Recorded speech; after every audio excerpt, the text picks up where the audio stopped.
Boa tarde. Eu agradeço em nome da Rede Brasil Atual, a oportunidade de participar de um debate que tem como tema algo que é tão central no nosso dia a dia, no nosso trabalho na rede. Fazer comunicação, no nosso caso, do ponto de vista do trabalhador. A gente tenta desafiar a hegemonia dos meios comerciais de comunicação de massa, com informações que buscam, por exemplo, dar espaço, como no caso das reformas, para o que acontece com o trabalhador, né? A reforma é tratada como economia pelos grandes meios de forma geral e a gente tenta explicar o que está por trás dessa economia, entre aspas, né? Todas as perdas, as retiradas de direito ou desinvestimento público. A Rede Brasil Atual foi criada há 10 anos a partir de uma revista, a Revista do Brasil, que foi criada há 13 anos, numa parceria entre o Sindicato dos Bancários de São Paulo e o Sindicato dos Metalúrgicos do ABC.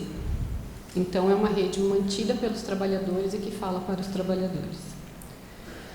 Assim como a Rede Brasil Atual, outros veículos de comunicação, do que se convencionou chamar de mídia progressista ou alternativa, vivem essa batalha diária, né? O dilema do que está sendo discutido aqui hoje e que tem sido discutido muitas vezes durante essa semana toda, né?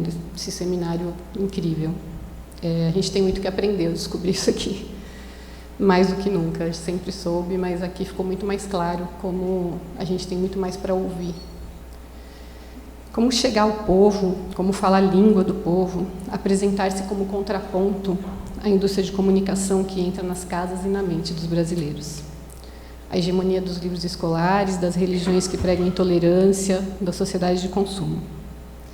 Para isso, hoje aqui nessa mesa, vão participar do debate o psicanalista e professor Christian Dunker. Vou ler aqui um pouquinho do currículo dele. É um psicanalista ligado à tradição lacaniana, obteve seus títulos de graduação, mestrado, doutorado e livre docência pela Universidade de São Paulo. Possui também pós-doutorado pela Manchester Metropolitan University. Atualmente é professor titular do Instituto de Psicologia da USP e um dos coordenadores do Laboratório de Estudos em Teoria Social, Filosofia e Psicanálise. Publicou pela Boitempo, Mal-Estar... Desculpem. Poxa, está difícil. Sofrimento e Sintoma, vencedor do Prêmio Jabuti, e é colunista do blog da Boitempo. Vamos também contar com a participação da professora Esther Solano, doutora em Ciências Sociais pela Universidade Complutense de Madrid, é professora adjunta na Universidade Federal de São Paulo e no mestrado América Latina e União Europeia do Instituto Universitário de Investigação e Estudos Latino-Americanos da Universidade de Alcalá de Henares. É ainda conselheira do Instituto Vladimir Herzog, além de ser colunista da Carta Capital, é organizadora do livro Ódio como Política, que o Kim já mencionou aqui, publicado pela Boitempo em 2018. E o Ferrez, romancista, contista, ativista, dedica-se a considerada a literatura marginal, desenvolvida na periferia das grandes cidades e que trata de temas a ela relacionados. Publicou, entre outros, Capão Pecado e Deus Foi Almoçar, pela editora Planeta em 2001 e 2005, respectivamente. É fundador do Undasul e promove eventos e ações culturais no Capão Redondo, da ONG Interferência, que trabalha com crianças na Zona Sul, e da editora independente Selo Povo.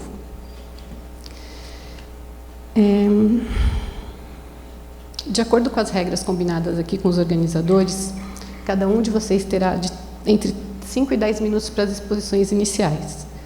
Acho que uma boa maneira da gente começar esse debate é com cada um de vocês relatando, explicando para todos nós como é que vêm os reflexos, como que a hegemonia cultural afeta o dia a dia dos cidadãos, de acordo com as diferentes áreas de vocês, pode ser? Então, vamos começar com a Esther, é isso? Obrigada. Boa tarde a todas e a todos.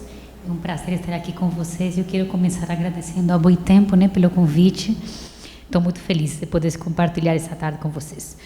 Bom, a minha contribuição para o tema sobre hegemonia cultural e comunicação, eu acho que basicamente é a minha pesquisa, então vou falar rapidamente do que eu faço na vida, né?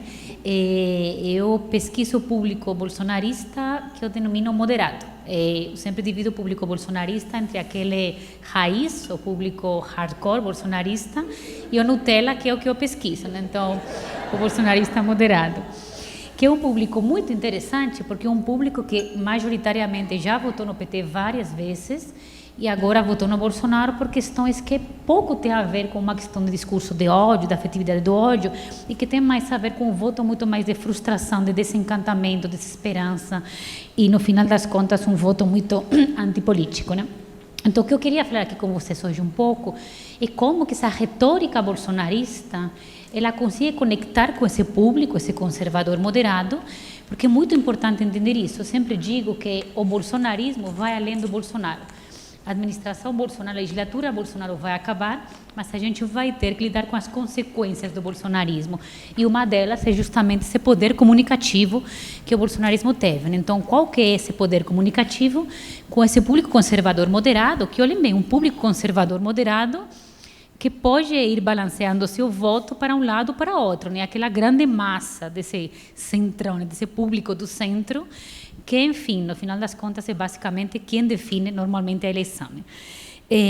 Eu sempre digo que eu optei por falar com esse público, porque tem outro público bolsonarista raiz, que é aquele público que se identifica com Bolsonaro por conta da sua adesão ao discurso de ódio, que é esse público, né, que eu denomino como um público fascista, né, aquele que adere a uma ideologia fascista, mas com esse público, acho que vocês concordam comigo, não dá para conversar, né? Portanto, vamos partir para outro público, que é aquele que dá para conversar, né?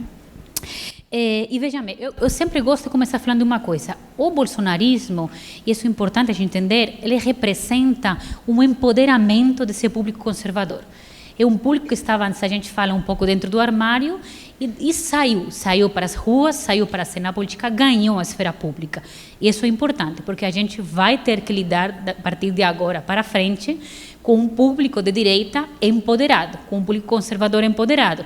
E isso para nós é relativamente novo, né? A gente não sabia, não estava lidando, né, há pouco tempo com esse público de direita indo para a rua, falando, gritando, ganhando espaço público, entrando nos conselhos tutelares, entrando nas reitorias, etc. Então, acho que essa ideia do empoderamento desse contrapúblico conservador de direita é muito importante. A gente vai ter que lidar com essa consequência por um longo tempo. E vejam bem, nessa minha pesquisa, eu estou fazendo a pesquisa agora, eu fiz um bloco de entrevistas com esses bolsonaristas em março, julho, agosto, e agora um novo bloco de pesquisas. É muito interessante porque está todo mundo desiludido com o Bolsonaro e arrependido agora de ter votado no Bolsonaro. Mas tem alguns elementos da retórica bolsonarista que acho que são importantes a gente delimitar aqui, que se fixaram na mentalidade, né, na sociabilidade brasileira conservadora, e são os que as quais a gente vai ter que trabalhar. O mais importante deles é a moralização do espaço público, a moralização da política. Esse é um vetor discursivo que o bolsonarismo traz muito à tona e que é um elemento com o qual a gente vai ter que trabalhar. Então, questões como essa ideia de uma... E eu diria, inclusive, muito mais do que moralização, uma cristianização da esfera pública, né? A gente vê valores de nível ético-moral e, obviamente, perpassados pela lógica cristã, que permeiam o debate da esfera pública, da esfera política, muito mais do que, muitas vezes, políticas públicas e questões ideológicas de perfil mais tradicionalmente político. Então, é muito interessante você lidar com esse público, né, mais centro-moderado, porque sempre há esse tipo de questão. Então, nesse sentido... As questões, por exemplo, sobre a sexualidade são absolutamente centrais para esse público e nós temos que dar, de fato, uma narrativa, uma contranarrativa. Vocês lembram daquele episódio lamentável do Crivella recolhendo naqueles quadrinhos, né, na Bienal do Rio, porque tem aquele... o beijo gay, né? Falando com esse público conservador moderado, esse tipo de ação foi muito bem acolhida, porque qual que era a retórica desse público? O Crivella não está fazendo mais do que o necessário, está protegendo a família. Então, a ideia da família essa ideia da família, do ataque à família, pela hipersexualização da vida, a ideia da família atacada também pelo campo da esquerda, e a ideia de recuperar os valores éticos e morais do campo de vista da religião e do campo de vista também do militarismo, né? A hierarquia, a ética, a disciplina, a ordem, o controle, isso é fundamental para esse campo conservador e são elementos que o bolsonarismo, se sabe muito bem, fixou muito na população. A gente vai ter, de alguma forma, que lidar com isso, né? Uma outra coisa muito importante que o bolsonarismo fixa também no campo retórico comunicativo, e não só o bolsonarismo, né? Vocês veem isso na ultradireita, na extrema-direita lá fora, é uma coisa muito forte seria a seguinte: o Bolsonaro, na verdade, não é violento, não é agressivo, ele está sendo basicamente honesto, porque ele não é levado pelo roteiro do marketing eleitoral, então a brutalidade dele, no fundo, é honestidade, né? É sinceridade, né? Essa coisa de ele é espontâneo. E tem outra coisa muito importante, e ele está, eu estou citando literalmente entre aspas, está se livrando da tirania do politicamente correto das pautas identitárias. Essa é aí uma boa enrascada para a gente, né? Então, o que acontece? As pautas identitárias, que para nós, eu falo identitária, essa falta vem de um outro, talvez, conceito, mas vocês sabem muito bem o que significa, que para nós é uma luta caríssima, estão, de fato, provocando uma rejeição extremamente virulenta, agressiva, mas que coesiona muito o campo conservador. E aí a gente se depara com uma outra questão. Como que a gente consegue comunicar esse tipo de pautas, a importância crucial da luta antirracista, por exemplo, ou antipatriarcal no Brasil, sem que, de fato, isso seja um elemento que coesione uma reação virulenta, brutal, reacionária do outro lado, num público com o qual a gente poderia conversar. Como que a gente define um pouco isso, né? Então, nós temos esse problema da mensagem, como que nós comunicamos nessa esfera da moralização política, pública, etc., essa reação ao identitarismo, e nós temos o problema do canal da comunicação. Quer dizer, não é só a pauta que a gente coloca, é o canal também. Porque onde estamos nós, nos canais da comunicação, fundamentalmente, por exemplo, com as pessoas mais empobrecidas? Veja bem, por onde que esse conservador moderado e mais empobrecido se comunica? Ele tem, obviamente, os grandes canais comunicativos, né? Como a Cláudia falava aqui, a gente está fora totalmente da lógica Globo, de TV, né? Ele tem um acesso a uma ferramenta comunicativa fundamental e simbolicamente importantíssima, que são as TVs religiosas, por exemplo, que estão continuamente fazendo campanha por essa moralização do espaço público e da política. E ele tem acesso cotidiano a um outro elemento também que é muito poderoso na formação da psique política do cidadão, que é o que eu denomino assim, a datenização da TV, os programas policialescos que continuamente fazem uma campanha indireta pela direita, né? A ideia do cidadão de bem, do bandido bom e bandido morto, etc. Nesse círculo comunicativo, nesse triângulo comunicativo, mais bem, a gente não aparece em lugar nenhum. Qual é o nosso canal de comunicação com esse público? Qual é o nosso acesso comunicativo com esse público, né? Nós temos muito pouco, de fato, né? Então a gente tem que abrir esse tipo de canais comunicativos. Vocês sabem que eu estou testando agora a penetração do Luciano Huck nessas camadas, que é muito forte. Eu já vou avisando, porque eu estou assim. Eu falo para meu marido, eu estou me cagando com essa ideia, mas está aí e aparece muito forte. Olha que uma senhora me disse outro dia, uma mulher negra, periférica, ela me disse assim: professora, eu votaria no Luciano, não no Luciano Huck, no Luciano. Eu gosto dele porque ele é bonzinho, se preocupa pelos pobres, ele é bonzinho, se preocupa pelos pobres, e eu ainda conheço ele porque assisto o tempo todo ele na TV, né? Então, olhem que interessante essa frase. Eu conheço ele porque assisto ele na TV. Questão de canal comunicativo. A gente não está onde ele está, né? Num programa cada final de semana, 3 horas, onde parece que se preocupa pelos pobres, né? E um último problema de retórica e comunicação somos nós mesmos, o interlocutor. O campo progressista da esquerda passou por um processo de intensa criminalização, você sabe muito bem, de intensa desumanização pelo bolsonarismo, de um intenso estigma, até tal ponto que nós somos, de fato, a personificação da figura do inimigo, né? A direita sempre precisa de um inimigo, né? A extrema-direita sempre precisa da figura retórica do inimigo. Se não estiver um inimigo, inventa e não tem problema. Nós somos esse inimigo. Agora, o que eu vejo, por exemplo, e já termino com isso, com esses bolsonaristas moderados? Eles se sentem defraudados pelo bolsonarismo e eles estão sentindo muito e eu pesquiso muito esse público mais empobrecido, o impacto das reformas anti-trabalhador e anti-povo. Então, a grande maioria deles é contra a reforma da Previdência, a grande maioria é ferozmente contra as reformas trabalhistas, terciarização irrestrita, etc.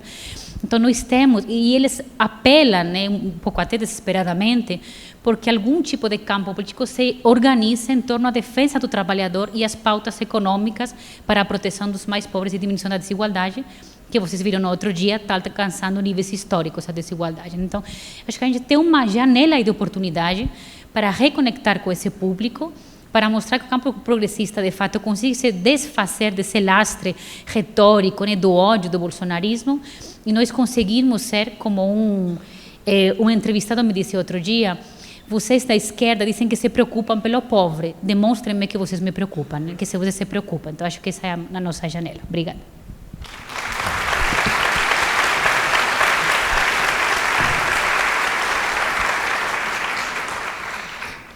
Oi, acho que eu vou continuar, deixa aqui da Esther, para pensar essa reviravolta da própria noção de hegemonia cultural, né, que é uma noção nascida na esquerda, né, que vem do Gramsci, que foi reempregada pelo Laclau, pela MUF, e que, de repente, se transforma numa palavra-chave para caracterizar esse demônio inimigo que é a esquerda, né? A esquerda que detém hegemonia cultural. Nós estamos fartos desses que estão há tanto tempo dando as cartas quando se fala em cultura.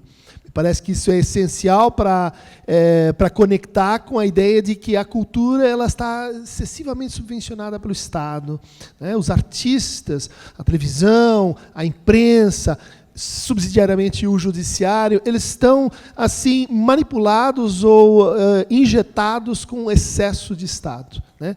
Essa retórica me parece assim muito curiosa da gente entender num momento do Brasil e que eu caracterizaria mais ou menos assim: a gente vinha de uma sociedade em estrutura de condomínio. Uma sociedade em que a diferença era articulada, ela era tratada à base de muros. Ou seja, a gente exclui, a gente invisibiliza, a gente coloca em bolsões de miséria uma quantidade expressiva da população. E isso não é só a forma de residir, né? Não é só o ideal de consumo da idade média, da classe média. Isso é também uma forma de pensar a saúde, de pensar a educação, de pensar a distribuição política, né? Onde a gente tem um certo nós, né? Nós, gente como a gente, que está se defendendo de eles que estão atrás do muro, né? O que a gente teve de 2000 a 2014 é uma espécie de furo nesse condomínio, né? Nessa lógica condominial. 46 milhões de pessoas mudaram de classe social, né? Acreditemos ou não na nova classe média trabalhadora, na nova classe média, a experiência de mudar a classe social é uma experiência subjetiva muito difícil. Tanto para quem sobe, quanto para quem desce. Porque você muda de lugar e os seus sonhos eles se redimensionam. Você achava que o tamanho do mundo era esse, e que dando 2, 3 passos, as portas se abririam, e o que você percebe é que existem mais portas fechadas do que você é capaz de imaginar. O que você vive é que você conseguiu fazer esse movimento, mas e os outros que moravam com você lá, e que não conseguiram? Você tem experiências de culpa, você tem experiências de divisão subjetiva, né? E que colocam essa quantidade grande de pessoas às voltas com uma instabilidade subjetiva. Agora, vamos juntar isso com o outro lado, né? As classes mais favorecidas, que diante dessa movimentação toda, sentem o quê? Insegurança, né? Os aeroportos agora estão cheios de pessoas que não são como nós. As universidades, elas começam a ter pessoas que não são assim como os nossos filhos. O espaço público começa a ser ocupado por pessoas que não deviam estar lá, ou pelo menos não deviam estar tão visíveis ali. Então vamos juntar essa experiência de insegurança, que é dupla, né? Ela concilia, ela identifica dois grupos profundamente diferentes, né? Com interesses, em tese, muito distintos. Agora, o que a retórica bolsonarista conseguiu fazer? Conectar essas duas coisas. Dizer, olha, você que está excluído do Estado, que o Estado não chega lá na sua comunidade, você que sente que essa institucionalização é opaca, você não entende como funciona o poder, você se sente excluído dos meios pelos quais você pode participar da produção do poder e, consequentemente, do discurso sobre ele, né, da cultura que justifica subjetivamente que as coisas sejam assim e não diferentes, né? Ou seja, você que está de fora, vamos mudar o nosso afeto fundamental da conversa. Vamos sair do medo, vamos sair da ideia de que o outro é perigoso, vamos sair da retórica da inveja, né, que pelo menos a gente aqui dentro supõe que os outros lá fora querem entrar. Nós vamos suspender essa que seria assim, a gramática básica dos condomínios e vamos partir para uma espécie de ataque, né? Quer dizer, eles estão nos atacando. E eles lá de fora estão ameaçando os nossos valores. E eles estão ameaçando a nossa identidade. Ou seja, o clique, né, o significante-chave identidade, ele é polarizado de um lado, né, na esquerda, de uma forma, e no outro lado, de uma maneira, vamos dizer assim, inversa. Né? Você que está sentindo uma incerteza, uma insegurança, você que não sabe mais o tamanho do mundo, você que está vivendo uma espécie de anomia, você está numa crise de identidade, sim. Só que a gente tem a cura para isso. A cura para isso chama-se família. Né? A família de onde você veio, a família que são seus laços orgânicos, a família que somos nós, ou seja, é um retorno, é uma tentativa de restaurar o condomínio, mas agora numa segunda potência. Não sei se vocês lembram, os discursos dos deputados quando se votou impeachment de Dilma. Eles não eram majoritariamente sobre o Brasil precisa ir para o primeiro mundo, o Brasil precisa de uma nova economia ou de uma nova educação. Eles eram discursos em nome da família. Porque a minha mãe, porque a minha filha, porque a minha cidade. Ou seja, a família, não só como uma unidade de pertencimento funcional, mas a família como um valor que funda a moral. Então aí a gente entende o que Esther está colocando como essa grande avenida e vai olhar para a cultura e vai ler a cultura numa chave moral, numa chave de isto está ofendendo a nossa família. Isso está ofendendo aquilo que é para onde a gente deve ir quando nos sentimos inseguros. Né? Aí um segundo fator em jogo aí muito, muito importante é que nesse mesmo espaço de tempo, né, a gente teve uma modificação fundamental no mundo do trabalho, que é a chegada mais ampla no Brasil de um modelo neoliberal de produção, onde a gente tem trabalho por projeto, onde a gente tem precarização, onde a gente tem uberização. Ou seja, aquele vacilo de identidade que já estava em curso por um motivo, ele é agregado, a isso é somado uma segunda fonte de instabilidade. Né? Aonde a gente deve correr, para onde a gente deve correr para sanear essa crise? Uma moralização da cultura pela retórica da família. Ela é apaziguadora. Terceira chave para pensar isso, me parece, é que nesse mesmo espaço de tempo a gente teve um outro fator muito importante, que é a acessibilidade digital. 73% dos brasileiros têm acesso, e nesse período mais ainda, a banda larga, a redes sociais, e talvez a gente não tenha pensado muito bem, a gente não tenha se aprofundado naquele momento no impacto político disso. Né? 73% da população brasileira, vocês vão dizer assim, que se tornam então influenciáveis. É verdade, mas eles já estão influenciados pela emergência de um novo tipo de cristianismo. Mas eles se tornam influenciados numa outra máquina de linguagem. Uma máquina de linguagem que não está baseada apenas em siga determinados valores, obedeça determinados valores, mas ela está baseada num convite que é o seguinte: tenha você também a sua opinião. A sua subjetivação, a sua identidade, não é só uma questão de se inserir num grupo pré-formado, numa cultura ou numa comunidade de gosto, né? Esse processo tem que ver com uma diferenciação inerente à maneira como você usa a linguagem, como você cria filmes, como você faz posts nas redes sociais. Isto, me parece, foi uma espécie, sim, de bomba-relógio. Por quê? Porque a gente está colocando uma quantidade imensa de pessoas para opinar, né? Seguir a lógica da opinião e a lógica da concorrência, da disputa e da polêmica de opiniões, sem formação política específica. E aqui a gente teria que voltar, né, para a história e lembrar que até 84 a gente tinha currículos formados por Educação Moral e Cívica, OSPB, e falar em política era algo perigoso, era a lógica de condomínio. E isso a gente não fala, né? Quer dizer, isso foi desativado, mas no lugar demorou um tempo para a filosofia voltar. Quem estava fazendo a função de formação política? De formação para o debate, formação para a polêmica, formação para a divisão de ideias. Nesse espaço de imprevidência, né, vocês imaginem uma geração que cresce assim e, de repente, é instada a ter opiniões. Não só para fazer o seu partido ganhar ou perder, mas porque isso torna você alguém. Isso te diferencia, né?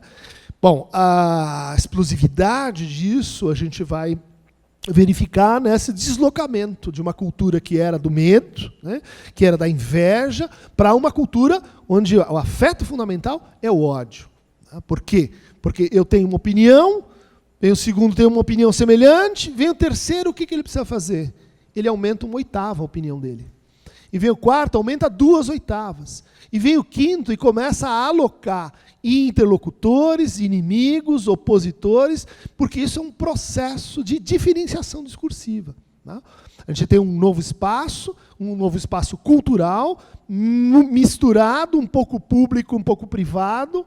A gente não sabe direito como uma rede social ela de repente se organiza de forma pública, numa outra virada ela se torna um veículo de expressão de afetos e gostos privados. E esse espaço em formação, ele ainda não tinha o quê? Uma hegemonia cultural, né?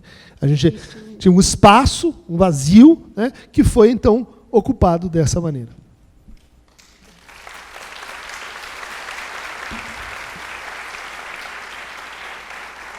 Vou fazer sempre papel chato aí de cortar, desculpa, gente.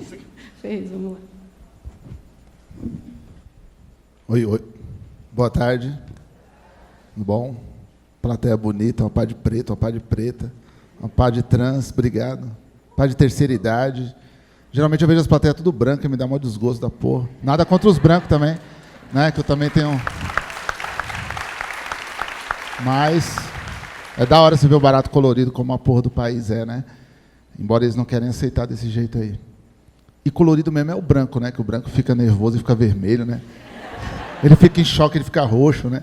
Então, o barato é louco. Já dizia o Martin Luther King, já dizia os nossos ex da vida. Mano, eu acho muito louco falar de hegemonia como se ela tivesse nascido quando o Bolsonaro ganhou, tá ligado?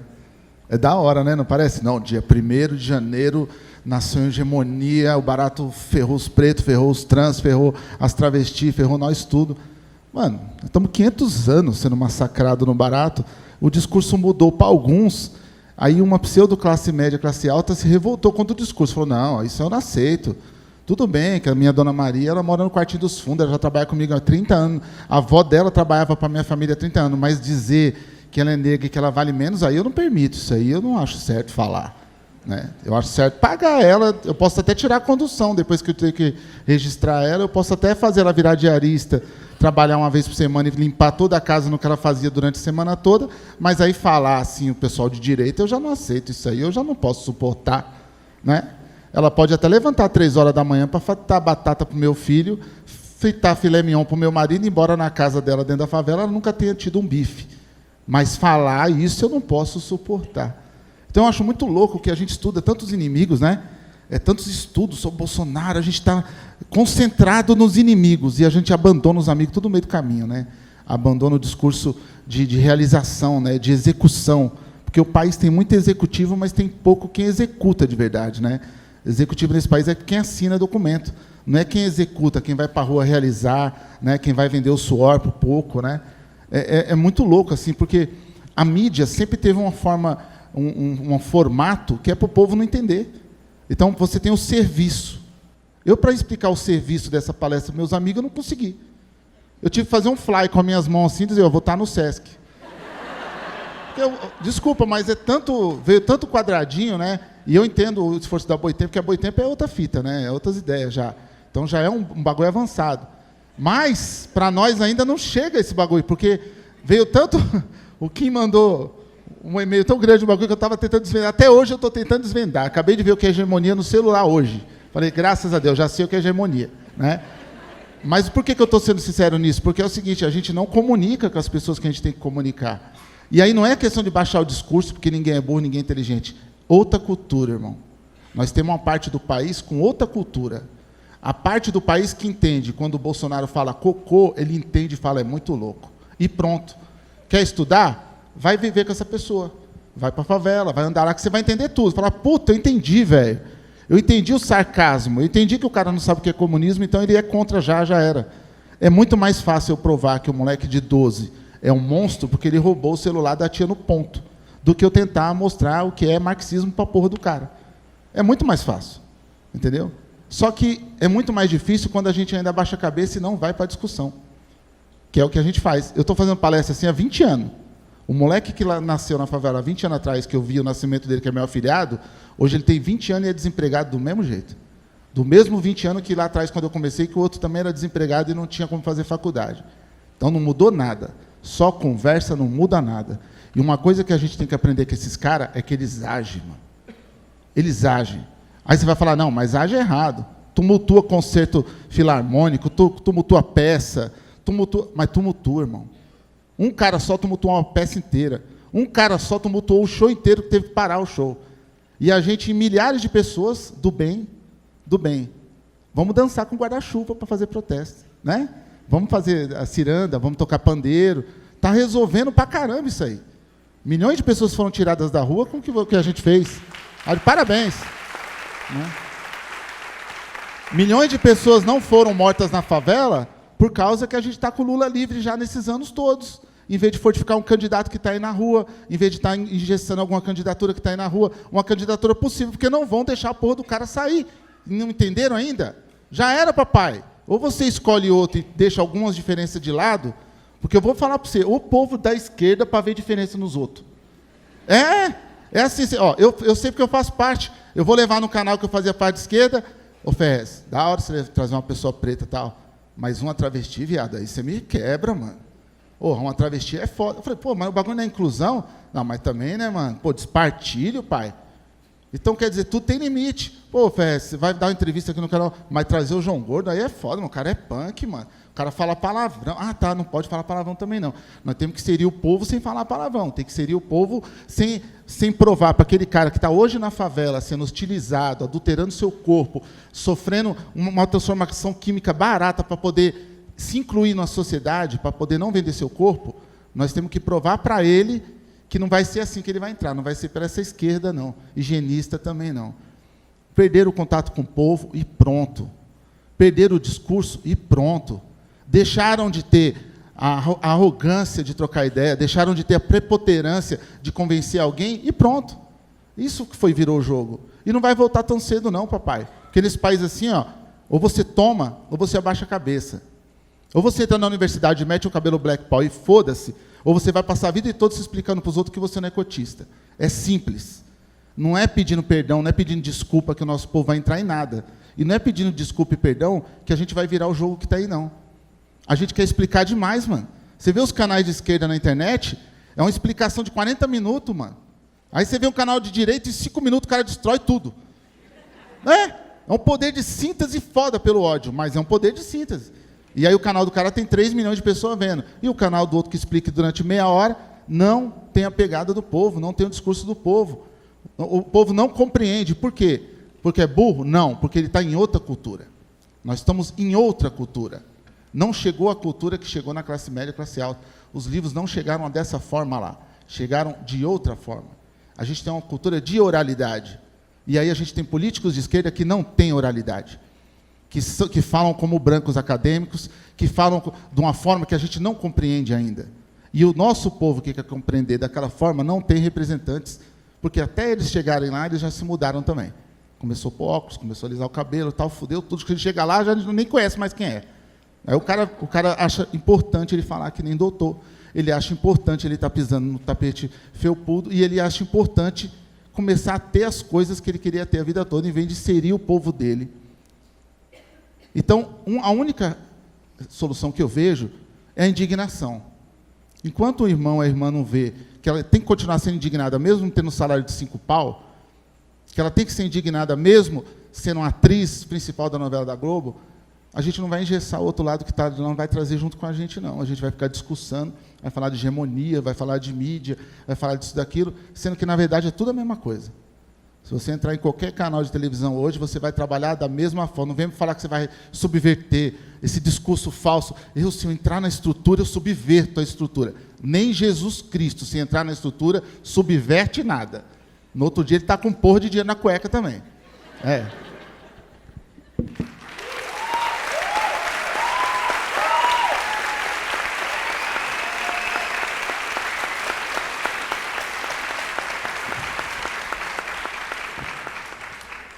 Me pediram para falar um pouco mais alto, vocês não estavam me ouvindo? Tudo bem? Tá legal? Que eu vou fazer uma pergunta minha aqui para eles e depois vocês podem ir passando perguntas para eu fazer para eles. Chegaram algumas aqui para a Esther, vocês podem passar as perguntas. Bom, a fala do Ferrez dá uma embaralhada, né, na coisa, porque eu acho que é um olhar justamente o que eu estava falando, né, o olhar que a gente às vezes não tem, né, de um lugar que a gente não consegue estar, né? Uma das coisas que eu ia perguntar era isso, né? Se nós que fazemos jornalismo, que tentamos fazer comunicação, se a gente consegue fazer isso, por exemplo, retratar a história das quebradas, da vida das pessoas, essas dúvidas, sem estar lá, sem ser de lá, a gente consegue fazer isso? Essa é uma pergunta especificamente para você. Para o professor e para a Esther, eu gostaria de... É uma coisa que eu sinto muito, assim, eu acho que tem um grande desinteresse do povo pela própria cidadania. E eu acho que isso é uma coisa que está muito relacionada ao que a gente convenciona chamar de hegemonia cultural, né? Por exemplo, a gente tem uma brincadeira que, se a gente falasse que um assunto está relacionado, mesmo que não tenha nada a ver, a gente falar que está relacionado ao Neymar e à Bruna Marquezine, e as pessoas vão ler, sabe? Assim, você pegar um assunto que... Porque as pessoas procuram por isso. Se for procurar as notícias mais lidas em qualquer site desses grandes meios de comunicação, as coisas mais lidas estão relacionadas à vida de celebridades ou a tragédias, enfim, né? Bem entre aspas, tragédias também. Então, eu queria saber de vocês isso, né? Os interesses pela própria cidadania e a priorização da vida de celebridades é um sintoma da hegemonia cultural? Quiser começar, Ferrez? Bom, eu não sei se a pessoa é capaz, vivendo o que a gente vive, eu não sei. Eu, quando eu tinha 8 anos de idade, eu tinha que ir para a escola, eu estava no 2º ano da escola pública, eu tive que pular o corpo de um cara que estava na minha porta para poder estudar. Meu pai falou, não pula, deixa o rabecão tirar primeiro. Eu falei, pai, vai ficar o dia inteiro para o rabecão tirar. É melhor eu passar logo. Eu passei e pulei o corpo do cara. E eu não sei se nenhuma criança de 8 anos é preparada para poder ver isso e depois ainda vencer na vida, sabe? Ser ajustada e escrever boa literatura e essas coisas. Eu não sei se é para isso também que a periferia serve. Mas hoje, com 43 anos, no começo do ano, tinha um menininho na minha ONG de 6 anos, e ele não podia, de 5 anos, ele não podia estudar lá, porque ele tinha que ter 6, pelas regras da prefeitura. Mas a gente deixava ele ficar lá com a gente. E aí o pai dele pegou ele um dia, a mãe era separada do pai, e o pai insistiu muito para levar ele para casa, e a gente já sabia, a gente tinha uma ficha do menino, falou, não deixa, tal. A mãe, sempre alcoolizada, deixou. E devolveram o moleque no caixão para a gente. Dá para eu contar isso aí e você fazer uma história? Não sei. Não sei se dá para pegar um senhor de 70 anos que está com câncer lá e o convênio custa R$2.000 para poder colocar ele num convênio, né? Eu não sei se dá para pegar uma senhora que tem que fazer um exame de Papa Nicolau e eu tenho que agendar no posto com um ano e meio, né? Eu não sei se um amigo meu, porque estava com hérnia dupla, inguinal, ele morreu porque quando ele foi fazer o tratamento no SUS, eles não põem a tela, porque a tela custa R$500. E eles não investem R$500 no nosso povo, então eles só costuram por cima. E o cara era pesado, e aí estourou e ele morreu. E aí, se você for ver qualquer coisa dessas que eu estou falando, você vai compreender que o nosso povo ele é só feito para morrer. Ele é feito para servir, para limpar a casa, para servir as pessoas, para dar aula para vocês, para limpar as casas, para lavar o carro, e depois para morrer, porque não é feito para viver. Favela não é um lugar que é feito para ninguém viver. Por isso que eu acho difícil compreender, assim, sabe? Porque a dor que a gente sente no dia a dia, e eu queria não me importar, porque quando você não se importa, foda-se, tá ligado? Você só fala, não conta comigo para porra nenhuma, como alguns amigos meus falam, mas eu me importo, mano. Eu me importo, assim, porque... E eu não me importo comparando com a minha filha, nem com meu pai. Eu me importo porque eu acredito que pessoas são mais valiosas do que animais. Eu não acredito quando a pessoa fala, quanto mais eu conheço o ser humano, mais eu amo o meu animal. Não, quanto mais eu conheço o ser humano, mais eu amo os seres humanos que estão à minha volta. Porque as pessoas não são ruins, irmão, elas estão perdidas há muito tempo. E elas estão sendo massacradas há muito tempo. A periferia é uma fábrica de fazer vilão. A periferia é uma fábrica de destruir sonhos. Porque você vive do lado do córrego, você vive do lado de traficante, do lado de rato, do lado de barata, você é assassinado pela polícia, mas o cara que está na rua acima sua, que passa tudo isso, mas ele tem uma casa particular, ele fala simplesmente que eu cresci assim, ouvindo isso, que vocês não pagam imposto, vocês não pagam o suficiente de água, de luz, que vocês não pagam isso e aquilo, por isso que vocês vivem nessa vida. A gente tinha que ser indenizado pelo que a gente sofre nesse país há muito tempo. A reparação histórica começou com as cotas. E a elite é tão covarde que ela exterminou o assunto cotas. A gente tem vergonha de falar das cotas. Eles conseguiram a gente ter vergonha de estudar com o sistema de cotas para poder a gente não avançar na reparação histórica. A gente construiu esse país tudo. E o que sobrou para nós foi as favelas, o tráfico de arma, o tráfico de droga, tá ligado? Foi ser preso por qualquer desculpa. A gente não participa do país. Então, por isso, quando esse bagulho de hegemonia, é muito louco isso, assim, que a gente não participa de verdade do imposto que a gente paga. Todo cara que mora na periferia, ele paga imposto de otário, mano. Tá ligado? Ele paga de otário. E as pessoas são corretas e são honestas e pagam. Tá ligado? Ao contrário dos grandes empresários que fazem de tudo para não pagar e usufruem de tudo que o país tem para dar. Não sei se dá para fingir que a dor do outro é a sua, não sei se dá para... Mas cada um aí tem uma história que, de repente, em algum momento passou perto de alguma coisa assim, sabe como que é doloroso você não poder reagir por todo mundo. Você não poder ajudar todo mundo, não poder ser ajudado também no meio do processo. E desculpa se eu não tenho tanta solução, se a minha fala é mais de problema, mas eu vim do lugar que é os problemas que a gente está tentando resolver, assim.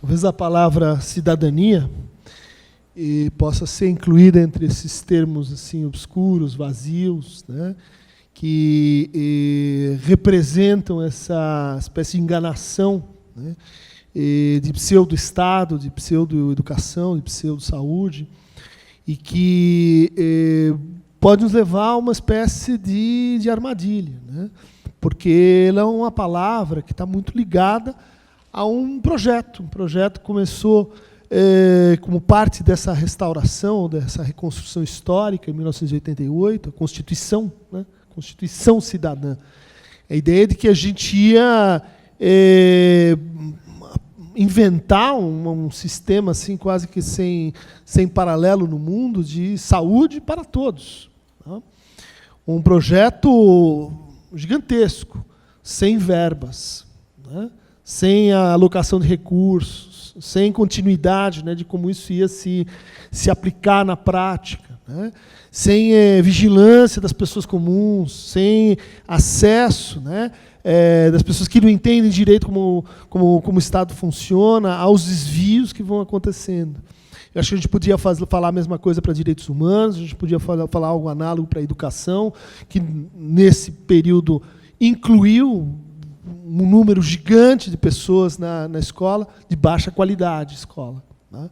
Então, acho que a gente está num impasse, porque essa palavra, esse termo, né, que é um termo cultural, você fala em cidadania, você já se localizou na geografia do combate. Né? Você já se identificou de que lado que você está. Você é um cara que fala pela universidade, você é um cara que fala pelo Estado, você está comprometido. Né?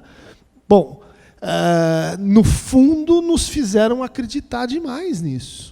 Né? Nos fizeram acreditar que a gente pode jogar palavras fora, palavras que representaram nossos sonhos, palavras que muitas pessoas lutaram assim com sangue, suor e lágrima para incluir no debate, e que, de repente, elas se voltam, né, contra aqueles que estão precisando, que estão desejando, talvez sem saber que o nome disso que está se ambicionando é cidadania. Né? A gente perdeu na nomeação. Né? Em vez de cidadania, vamos chamar isso de não corrupção, vamos chamar isso de ordem, vamos chamar isso de lugar de bandido na cadeia. Né?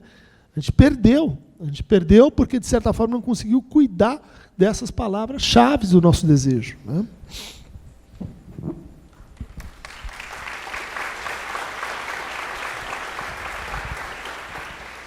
Olha, eu comecei fazendo a minha pesquisa com bolsonaristas no ano 2018, antes das eleições, com os bolsonaristas raiz da classe média alta, brancos, obviamente, né, com a branquitude. Né? Parei porque era asqueroso demais, né? Mas se tem tudo a ver com a sua pergunta, porque eles têm muito claro qual que é o conceito de cidadania deles. Eu estou falando daqueles que se movimentam afetivamente pelo ódio.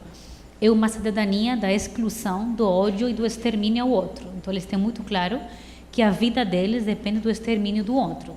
O extermínio do outro, fundamentalmente a população negra periférica, e eles colocam literalmente nesses termos. Né? Então, eu sempre digo muito claramente que um extermínio planejado, pensado, planificado, legitimado e aplaudido, né, por esse tipo de população, pela branquitude da classe média alta, mais bolsonarista. Né?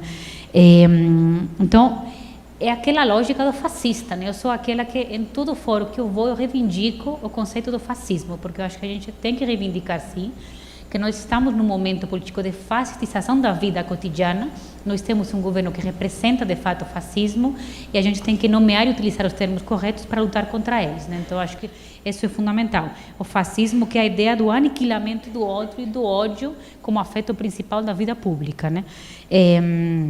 Então, eu sempre me lembro de um texto do Adorno, né, na Dialética do Esclarecimento, que ele fala sobre a burrice, né? E, enfim, burrice é um termo que a gente conhece, acho que dá para comparar perfeitamente com a atualidade, né? Eu tenho um aluno que sempre diz que a gente está na época da burrice e ostentação, né? Que é legal ser idiota, que os idiotas agora estão na moda, então que é bacana, né? Você é burro, tá ok, é uma coisa cool, né? Então, a burrice e ostentação. Então, o burro, Adorno fala, é aquele que tem uma ferida na alma. Então, aquele que é incapaz de enxergar a riqueza do mundo, aquele que sente-se ameaçado permanentemente pelo mundo. Agora, tem um burro, um tipo de burro, que pode ser consciente dessa sua limitação e que pode ir avançando na compreensão do mundo, né? E na tolerância e no respeito ao outro.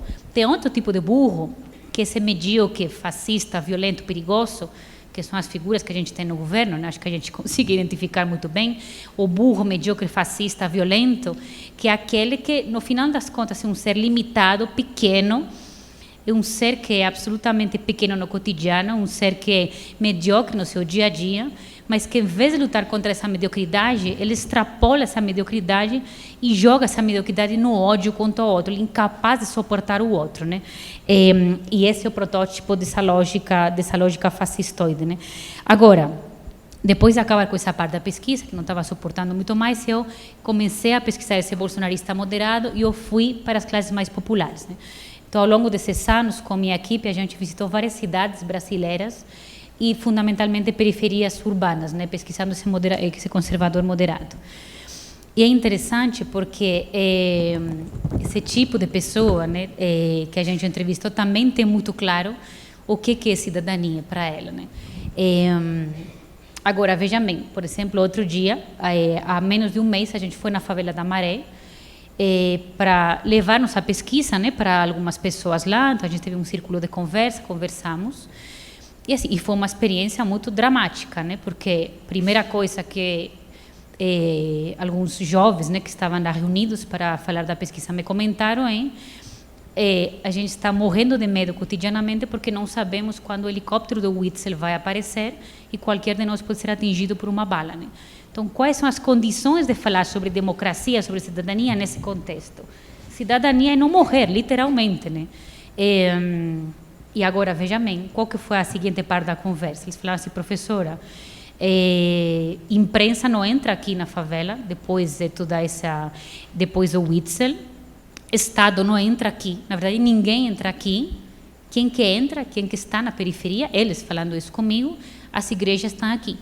Então eles falavam assim comigo, o momento que muita gente tem de fato de elaborar a sua cidadania, de se elaborar como pessoa, é dentro de uma igreja, porque o único espaço que a gente tem de uma rede de afetividade, de solidariedade, de uma rede de fato simbólica, onde nós estamos protegidos, né?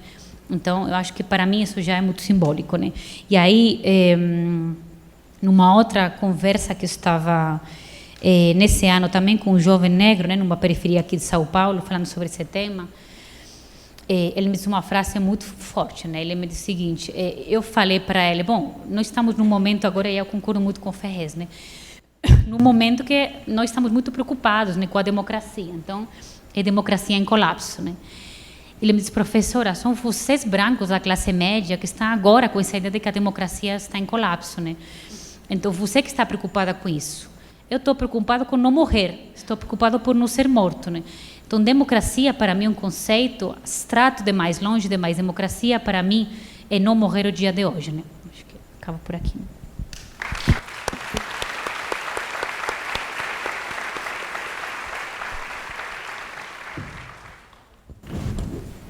Bom, a gente recebeu muitas perguntas.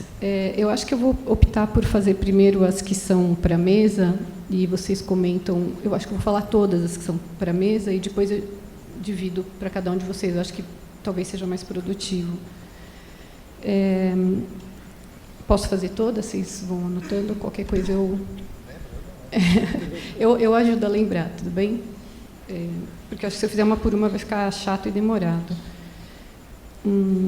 Vamos lá, o Mário Simão, acho que é esse o nome. A periferia tem muitos desafios, mas, por outro lado, se há algo que pode representar alguma mudança cultural, alguma novidade hoje, isso vem da periferia. Poderíamos pensar em alguns exemplos desse novo que vem acho que do segmento periférico, eu não consegui entender direito a letra.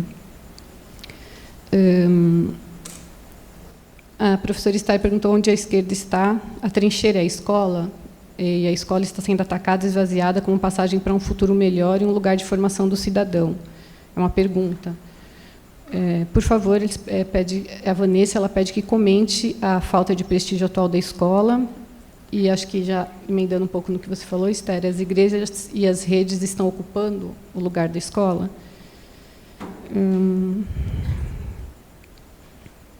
A Adriana pergunta sobre a esquerda progressista, quem são, né? Se não é progressista, pode ainda ser chamado de esquerda. E se vocês acreditam numa união dos ditos de esquerda contra a seção da direita.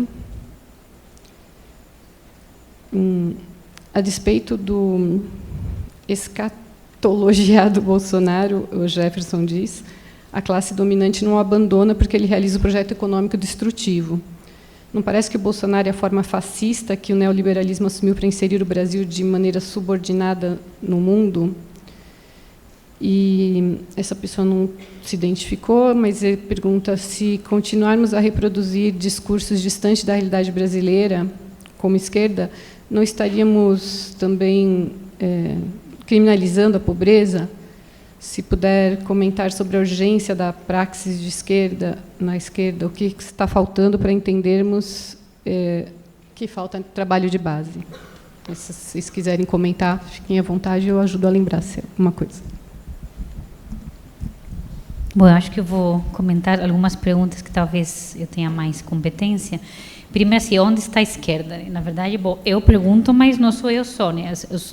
Quase todos os meus entrevistados perguntaram isso, né? E quando todo mundo pergunta, é porque alguma coisa tem de legítimo na pergunta, né? Porque, veja bem, se eu estou entrevistando pessoas periféricas e elas me perguntam onde está a esquerda, alguma coisa tem de errado por aí, né? Porque se nós estamos afastados desse público, no campo progressista, alguma coisa tem de errado, né? Mas a questão da escola. É evidente que um regime fascista vai atacar a escola e o pensamento crítico, né? Porque o fascismo representa justamente o contrário, representa a brutalidade, representa o oscurantismo e representa justamente, enfim, uma coisa quase que medieval, supersticiosa, né?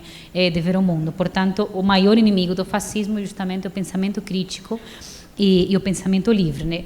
A escola sem partido é um produto dessa lógica fascista, né? Essa ideia da criminalização do pensamento. Mas o que mais me preocupa é que a retórica com a qual se esconde esse ataque à escola é uma retórica muito sutil, mas ao mesmo tempo perigosamente sofisticada, porque não é a ideia de nós somos contra o pensamento, não é uma ideia assim bárbara, né, básica. É a ideia de que a escola tem que ser o lugar do pensamento técnico, do pensamento neutro. E essa é uma ideia que vincula-se muito bem com uma lógica que vocês conhecem muito, que está permeando e enraizando na sociedade, que é a lógica neoliberal do homem empreendedor, do batalhador, da ideia da técnica, da meritocracia, de transformar tudo em mercadoria, inclusive a política, inclusive a escola, né? Então, quando você apresenta a escola como um produto, né, que tem que ser técnico, que tem que ser neutro, que tem que ser feito para que o estudante triunfe na sua vida como trabalhador, isso tem um apelo e uma entrada muito forte na população.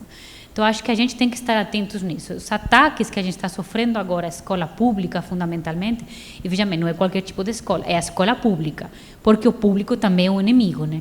A coisa pública é o inimigo nessa visão privatista, mercadológica e feroz dessa ideia do Estado mínimo, né? Então, os ataques vêm por esse lado. E são complicados de a gente desconstruir, né? Porque são ataques sutis que têm a ver com essa racionalidade neoliberal que está imperando no nosso mundo, né? Agora, por exemplo, vocês sabem que uma das coisas que está sendo ferozmente atacada, por exemplo, é a universidade pública, né? Nós estamos, acho que, na mira desse nosso ministro da Educação, né? Que, enfim, acho que eu vou poupar em adjetivos, vocês conhecem muito bem. Então, nós estamos sendo intensamente atacados. Agora, eu acho que nós deve ser também uma autocrítica muito forte a nós, por exemplo, da universidade pública, né? Me parece, isso é uma percepção minha, que muitas vezes a gente na universidade fica muito encastelado, né, na nossa pesquisa, na nossa retórica, muito afastado do nosso dever público, que no fundo é, na verdade, colaborar com uma sociedade melhor e mais justa. Afinal das contas, nós somos servidores públicos. E se a educação não servir para isso, não serve para nada. Ela é, de fato, inútil se não colaborar com um projeto social de melhoria das condições de vida. Eu vou contar, eu sempre conto anedotas nas entrevistas, mas tem pérolas maravilhosas, né? Eu estava falando com uma senhora, depois de uma entrevista de quase 3 horas, uma senhora conservadora, periférica, e ela tinha uma obsessão muito grande com a mamadeira de piroca, porque era o grande medo dela, né? Não é a única, muitos têm. E veja bem, porque a gente sempre tem essa reação quando conta a história, a gente gargalha. Mas nós temos que parar para pensar um pouco como esse tipo de imagens, de elementos, criam, de fato, um consenso no campo conservador, que pode parecer muito ridículo, folclórico, idiota para nós, mas nós temos que entender que isso está criando uma rejeição no campo conservador. A mamadeira de piroca junta 2 medos fundamentais de um conservador qualquer: a sexualidade e a família e a infância, né?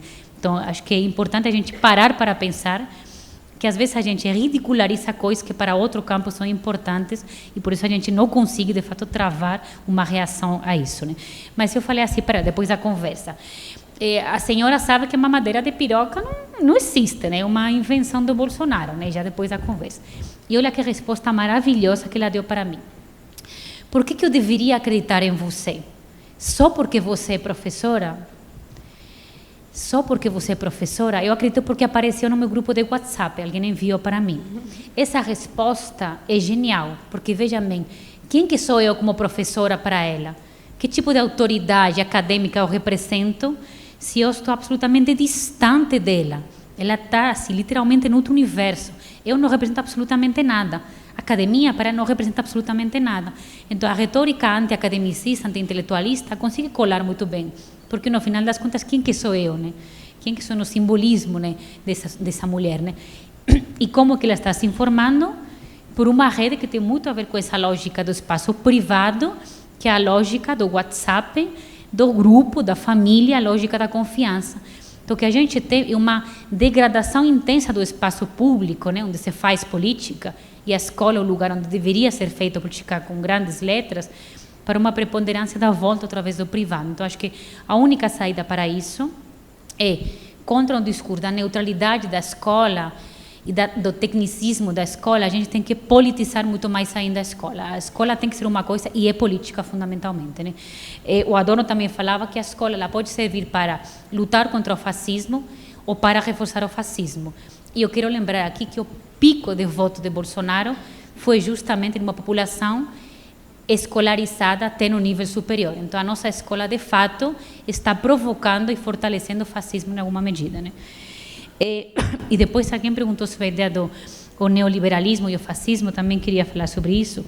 Sobre a união da esquerda, eu acho que nem vou comentar, porque acho que a união da esquerda, enfim, já era, né? Mas se alguém tiver uma opinião talvez mais esperançosa, eu não tenho. Mas sobre esse vínculo, eu acho isso muito importante. O vínculo entre neoliberalismo e fascismo, que para mim é muito claro, mas eu queria frisar aqui isso. O que o neoliberalismo é? Ele basicamente se constrói na lógica da concorrência, na lógica do desempenho. Então, eu sou, inclusive, meu próprio inimigo, porque eu tenho que estar lutando o tempo todo contra mim mesmo, na lógica do desempenho feroz. E o outro, obviamente, que também é o meu inimigo, porque ele é a minha concorrência. Então, a figura do inimigo, ela é fundamental na lógica da racionalidade neoliberal, né? Do sujeito do desempenho, que tem tudo a ver com a lógica do ódio, do extermínio e do fascismo, né? Agora, tem uma coisa que a mim me preocupa muito, e é como também o neoliberalismo, ele se vincula não só com a lógica do ódio, mas também com uma questão muito forte, que é a despolitização da vida. Porque o que é a ideia do... Eu sou ferozmente contra essa lógica da meritocracia. Quando eu vi aquele tweet da Tabata Amaral outro dia falando que a irmã Dulce era empreendedora, nossa, eu quase... não sei, eu subi pela parede, não queria matar alguém, meu marido estava lá, afortunadamente não foi ele a vítima, né? Mas é uma coisa feroz. Mas vejam que coisa violenta isso, né? O que é o ser empreendedor? O ser empreendedor é aquele que está absolutamente despolitizado, é aquele que pensa que o sucesso dele basicamente é só por conta do trabalho, do esforço dele, mas que o fracasso dele também é por conta de que ele não se esforçou o suficiente. Então, a gente despolitiza as relações humanas, a gente despolitiza o papel do Estado, das relações públicas, e se volta só para a ideia do indivíduo. Mas isso é muito importante. Você provoca uma sociedade da concorrência, mas você provoca uma sociedade adoecida também, porque é uma sociedade que tem que carregar com a culpa e com o fracasso. Numa dessas pesquisas, eu estava entrevistando uma jovem mulher negra periférica, então submetida a todo tipo de opressão que a gente pode viver aqui no Brasil. Ela ia fazer o vestibular, isso foi ano passado, e ela ia votar no Bolsonaro. E ela estava plenamente convicta da lógica da meritocracia e do desempenho.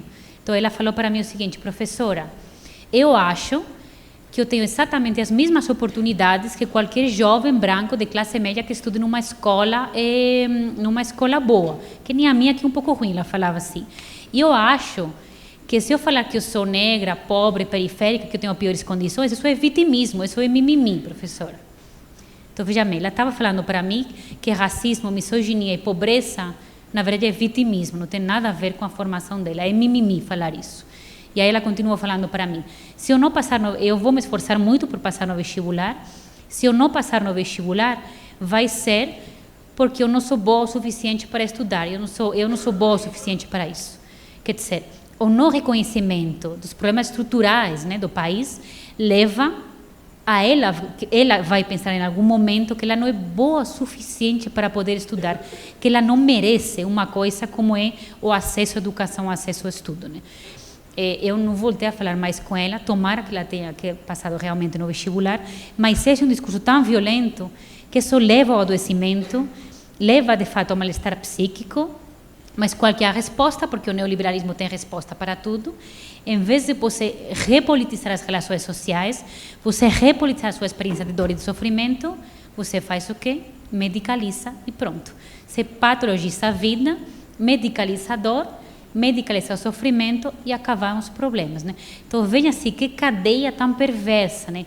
Esse homem meritocrático de desempenho, que eu não sou pobre, outro dia vi uma cena também que foi um soco no estômago. Estava saindo da minha casa e estava um homem visivelmente empobrecido, né, cansado, vendendo panos, né? Eram 5 panos por R$10, com um cartaz que falava assim: eu não sou pobre, sou empreendedor, só preciso de um tempo. Era o cartaz que estava falando isso. Eu não sou pobre, sou empreendedor, só preciso de um tempo. Então, essa é a sociedade neoliberal.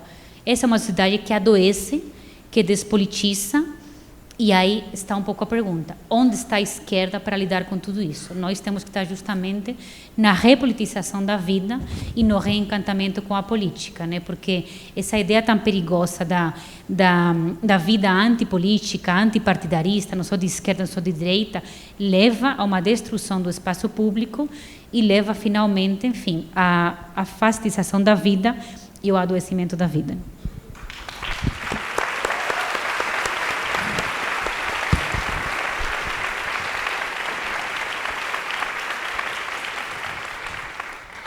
Eu lembraria, Esther, que o fascismo ele está historicamente muito associado com momentos, vamos dizer assim, que a gente sente que algo pode acontecer, né?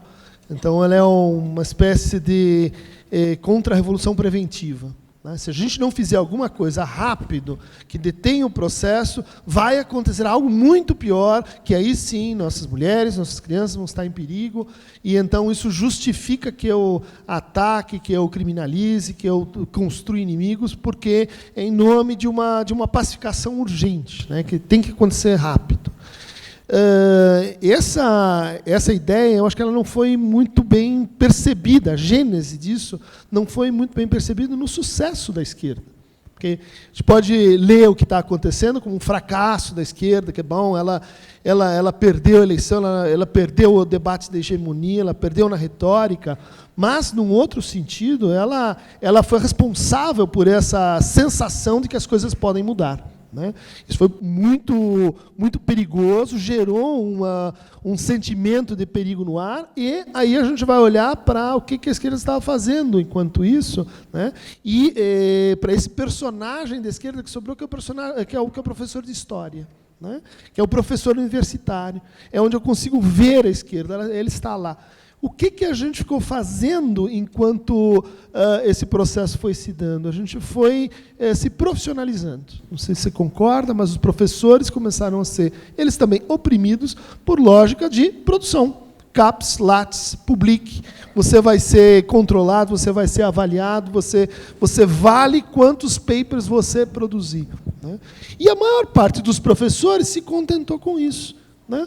Quer dizer, quando eu venho fazer conferências, falar assim em outros lugares não acadêmicos, meu departamento diz: isso não vale nada, você está perdendo tempo e, ademais, seu preguiçoso, você está contando com os outros professores que estão publicando para aumentar as notas do seu programa, enquanto você está se divertindo por aí. Ou seja, a antipolítica ela foi gestada dentro desse personagem que, bom, é alguém que está historicamente associado com a reflexão sobre a esquerda, né? Eu acho que, junto com isso, se acalentou também na esquerda uma certa crítica moral do capitalismo, né? De que a gente conseguiria enfrentar o neoliberalismo e a crise que já fica patente, que já é sabida, as políticas de austeridade não dão certo, a gente acompanhou isso mundo afora, e agora elas vêm aplicadas aqui no momento de fracasso do neoliberalismo, né? Então, enquanto isso estava se dando, prosperou na esquerda uma crítica que, no fundo, era... o Levy vai falar hoje à noite, né? Mas era uma crítica muito inspirada assim, por uma purificação moral do revolucionário, do verdadeiro cara de esquerda, do autêntico cara de esquerda, aquele que não se vende para o sistema, aquele que estaria, vamos dizer, acima para poder dizer alguma coisa. Isso foi quero crer, suicidário. O terceiro fator aí, diria assim, está ligado à formação da moralidade e do debate propriamente moral no universo religioso. Por quê? A gente fala em hegemonia cultural, a gente não pode esquecer que esse país teve o seu sistema escolar ou universitário, inicialmente montado pelos jesuítas. Tá? Quer dizer, a religião não é só fator de educação de almas, ela imprimiu e ela oferecia uma alternativa para pessoas pobres estudarem. Vai para o seminário. Vai para o seminário porque ali é uma maneira de você conseguir furar o bloqueio, de você ter acesso a um saber, de você, vamos dizer assim, subir na vida a partir disso. Qual que é a diferença para a situação de hoje? Um pastor neopentecostal, uma religiosidade de resultados, ele não frequenta seminário algum. Ele é chamado, ele tem uma vocação. Algo faz com que ele se autorize por si mesmo. Algo faz com que ele seja empreendedor da fé. E isso criou um novo tipo, vamos dizer assim, de voz ou de ator no espaço público, para o qual, eu acho que a esquerda não estava muito preparada, e B, pegou carona na ideia de que crítica ao capitalismo é crítica moral ao capitalismo. Então, aqui você tem um personagem que responde a isso e explica um pouco por que pautas significantes, demandas da esquerda, estão sendo empreendidos pela direita. Né? Estão sendo reciclados e devolvidos, né, com eficácia de voto, de representatividade, diante dos nossos olhos. Né? Houve uma mudança vamos dizer assim, na hierarquia simbólica dos saberes, na distribuição simbólica dos saberes. Né?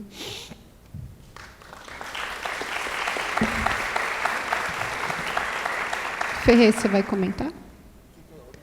Então, eu vou partir para as perguntas para você, porque acho que é só para dizer que a gente tem mais ou menos uns 45 minutos de mesa, entre aspas. Chegaram umas perguntas que estão relacionadas ao tráfico e também algumas que são uma provocação aqui para o debate em si. Então, eu vou começar com a provocação. Essas perguntas são para o Ferrez. Quer dizer, uma delas não é, mas eu vou juntar aqui porque não está identificado. Não é sintomático que uma palestra sobre democracia e hegemonia cultural, que basicamente a hegemonia cultura, basicamente a escuta do outro e o diálogo, nada dessas coisas esteja sendo exercida? Como é possível construir um nós? Né? Quem mandou aqui acha que a gente não está conseguindo construir um nós aqui no debate. Essa também é uma pergunta sobre a contradição de discutir comunicação e democracia como instrumento do povo e para o povo num lugar fechado, pago, enquanto o próprio povo está trabalhando e não pode pagar para estar aqui. Eu acho que é legal a gente debater, porque é claro que tem uma razão, mas tem uma contradição, enfim, a gente está aqui para isso, né? Uma outra pergunta tem a ver com a penetração do bolsonarismo nas periferias, né?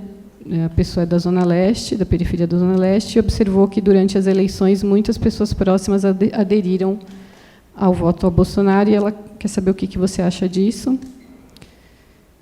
Essa aqui também tem um pouco a ver com as duas primeiras, né? Como é que o povo pode valorizar a cidadania e cultura se afastado dela? E a pessoa diz aqui, né, se manter vivo na periferia é a primeira tarefa. E também, vamos por partes, eu acho que eu não vou melhor, né? Tudo. Então, eu vai tenho lá. 30 personagens novos na cabeça do romance novo. Aí é foda. Esse último aí, qual que foi a pergunta? Ele fala como o povo vai valorizar a cidadania e a cultura se é afastado dela, que tem um pouco a ver com o fato de que a gente está aqui fazendo um debate e muita gente não pode estar aqui, né? Pode responder essas depois. Não tem como valorizar o que você não conhece. Não tem mesmo. Meu pai tem 78 anos, eu estava contando para ela no camarim, e eu coloquei ele num grupo de terceira idade da igreja, tal, que eles dançam, eles fazem uns teatros, negócio. Meu pai veio no outro dia e falou, não vou lá não, os caras estão vestidos de Kiko, de Chiquinha, os caras é doido, o que é aquele negócio lá? Eu falei, pai, aquilo deve ser um teatro, eles estão imitando o negócio do Chaves e tal, mas o que é esse negócio aí? É todo mundo doido? Eu falei, não, pai, teatro é um negócio que as pessoas fingem que é um...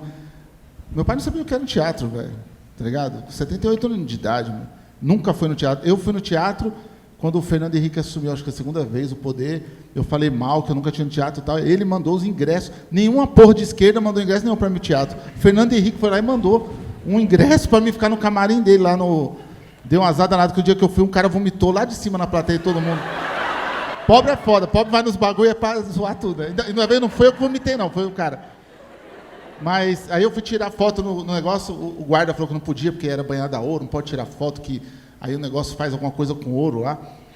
Uma merda também de uma peça, que depois eu fui ver as peças dos teatros populares e adorei, pronto, e nunca mais precisei voltar naquela porcaria. Mas, inclusive tem um teatro em Santa Amaro, quem não conhece vai lá em Santa Amaro. Tem um cinema em Santa Amaro, ali no Shopping da Alto Boa Vista, atrás tem um teatro foda. Atrás tem um teatro popular lá, da hora, com um monte de gente que trabalha para manter o teatro. Então vai lá um dia, paga o ingresso, que é outra coisa que eu queria falar também. As pessoas reclamam muito, mas não engessa as coisas boas. Então tem que comprar livro de editora boa, que está na militância, tem que ir no teatro de gente boa que está na militância, sabe? Tem que parar de dar dinheiro para o Bezos, para esses caras tudo aí também, que a gente dá, só fortifica a elite, velho. Impressionante. A elite só entende uma linguagem, o boicote, velho. Quando você não paga, você não acessa, você não compra, aí eles começam a falar, puta, nós temos que fazer ali. Inclusive, eu estava falando isso na viagem, vindo com um motorista que é do teatro também, o cara é foda. E a gente estava trocando ideia, e como que é engraçado, né? As editoras, por exemplo, elas não têm, a maioria das editoras não tem uma mulher negra, um cara negro num cargo importante na editora. Então, mas aí tem um livro que tem que falar sobre o movimento negro. Aí eles acham alguém da expedição. Do estoque, alguém lá, aí vai a pessoa falar, bom, eu sou do estoque da editora tal, e esse livro é muito impressionante. Aí você fala, filho da puta, está reforçando o preconceito, está usando a minha, sabe assim, e você fica, como que pode ter a cara de pau, né? Pega o cara transparente que eles põem lá na diretoria e põe para falar da porra da temática negra, né? Que aí vai ficar bacana, pelo menos já escracha logo que não vai ter espaço para o negro. Mas não tinha nada a ver com a pergunta. Mas você já respondeu outra. Respondi outra já? Já respondeu então, outra. Qual? Tem mais alguma para falar? Eu acho que essas aqui que tratam da questão... Eu faço. Os bolsonaristas, é isso? Do bolsonarista, depois eu faço mais um. Tá certo. Ó, em dezembro eu fiz um canal na internet para bater de frente com o Bolsonaro, né? E aí todo mundo fala, pra que isso aí, Fez? Pô, mano, tu tá de boa na família, você vai tumultuar a família, né? Então, eu já perdi metade da minha família para um lado, né? Já perdi minha sogra, perdi sogro, perdi um monte de gente de um lado já, inclusive uma cunhada minha que era negra também, que foi a primeira que já me abandonou. Eu estou tentando entender isso até hoje. Mas eles não estão errados. A informação chegou e a narrativa chegou para eles dessa forma. Entendeu? Então, por exemplo, assim que eu montei o canal, passou uns 2 meses, um menino montou um canal contra o meu. Tudo que eu falava, ele ia lá e pá, falava contra. E aí eu fui ver, ele era manobrista no estacionamento e tal. Um moleque humilde pra caramba, mora também numa favela da Zona Leste. E aí, claro, né, mano, nós é tudo gangsta, né? Foi atrás, né? O cara tá falando meu nome, tá pondo minha imagem lá, nós já foi, achou o cara. Quando achei o cara tinha uma família que nem a minha, tinha uma filha que nem a minha, e era um moleque da hora. Só que venderam a narrativa para ele que revolução é a direita. E aí, eu trocando ideia com o cara, eu entendi que ele é o revolucionário. Porque ele está pensando pela direita, ele comprou todas as conspirações, que a Globo não presta, que isso, aquilo, igual nós, só que pela visão da direita.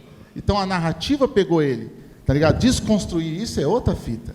Hoje nós somos amigos, fica, você está na passeata aqui, meu, você viu, os caras estão bloqueando a estrada, tá ferrando tudo. Eu falei, mas é dos professores, se liga só, coitado dos professores também, tá foda, tá ganhando mal. Aí é uma guerra de narrativa danada, nós dois, né? Mas está tendo entendimento. Esse dia ele me ligou e falou, pô, mano, os caras querem tirar o direito da aposentadoria. Aí também é foda, quando meu pai se aposentar. Então, o cara vai entrando também, e você vai conquistando em outra narrativa, certo? Mas a periferia não está errada não, mano. O que sobrou para eles? Venderam isso aí, mano. Venderam justiçamento. A periferia nunca foi isenta de justiceira. A periferia criou os pés de pato dentro das quebradas. Nós somos nordestinos nervoso que veio para matar os moleques novos que roubavam os comércios. Que nós estava tentando vender pinga, vendendo pão. Então, não tem esse negócio de que, não, a periferia é isenta, a periferia é machista, é onde todos os problemas vai lá, mano. Ou é machista, homofóbica, do mesmo jeito. Vê que negócio só porque está na periferia, não, porque nós somos um corpo de esquerda. Mentira, nós somos tudo a mesma coisa, xenofóbico, machista, assassino também. Porque o nosso povo é assim, é onde se exagera. Se a elite quer 1 litro de uísque, a gente quer 1 litrão de 5 litros, para mostrar para a vizinha que nós, não é? Se a elite quer uma televisão de 20, a gente quer uma televisão de 50 mil polegadas. Mas nós somos assim. Por que nós somos assim? Porque não deram música clássica nas escolas. Porque não levaram alta literatura para as escolas. Porque o professor fazia eu resumir Machado de Assis, e eu peguei ódio do Machado de Assis quando eu estava na 3ª série. Eu peguei ódio de todo tipo de literatura que eles me passaram, porque eles me ensinaram a odiar Zumbi dos Palmares, que era um negro fujão, não era um líder revolucionário. Entendeu? Eles me ensinaram a odiar o cangaço e fizeram eu amar o Bang Bang italiana. Então, nós somos assim porque alguém vendeu esse patrimônio para nós, essa ideia de futuro para nós. Alguém colocou a gente nessas caixinhas periféricas e falou, só sai para vender suor, depois você volta e fica sem cultura. Então, isso é um plano. Isso é um plano bem elaborado, e depois quer que a gente vota no Haddad. Né? O que o Haddad está falando? Não sei, não dá para entender. Eu amo o Haddad. É o professor dos meus sonhos. Ele foi na quebrada várias vezes. Eu falei, Haddad, viado, não dá para entender o que você fala. Não dá para entender. O Ciro fala as coisas que tem maior lógica. Depois que eu consigo traduzir as palavras, eu falo, nossa, tem maior lógica. Mas o povo fala, o que ele está falando? A última palestra do Ciro está na internet. Se vocês for ver, levanta metade da plateia e vai embora. Não dá para entender. Não, porque a parte econômica, ela veio, ela tal. Então, se a gente pegar 80 bilhões de dólares, tal, o cara falou, caralho, velho. Amanhã, se eu não levantar, eu não pego 30 reais. O cara está falando de quantos bilhões de dólares? Não sei quanto que é aquilo. Então, o discurso ele tem que vir de uma forma que ele seja de progresso, mas que as pessoas possam captar o negócio. Sabe? Ainda não estão entendendo isso aí.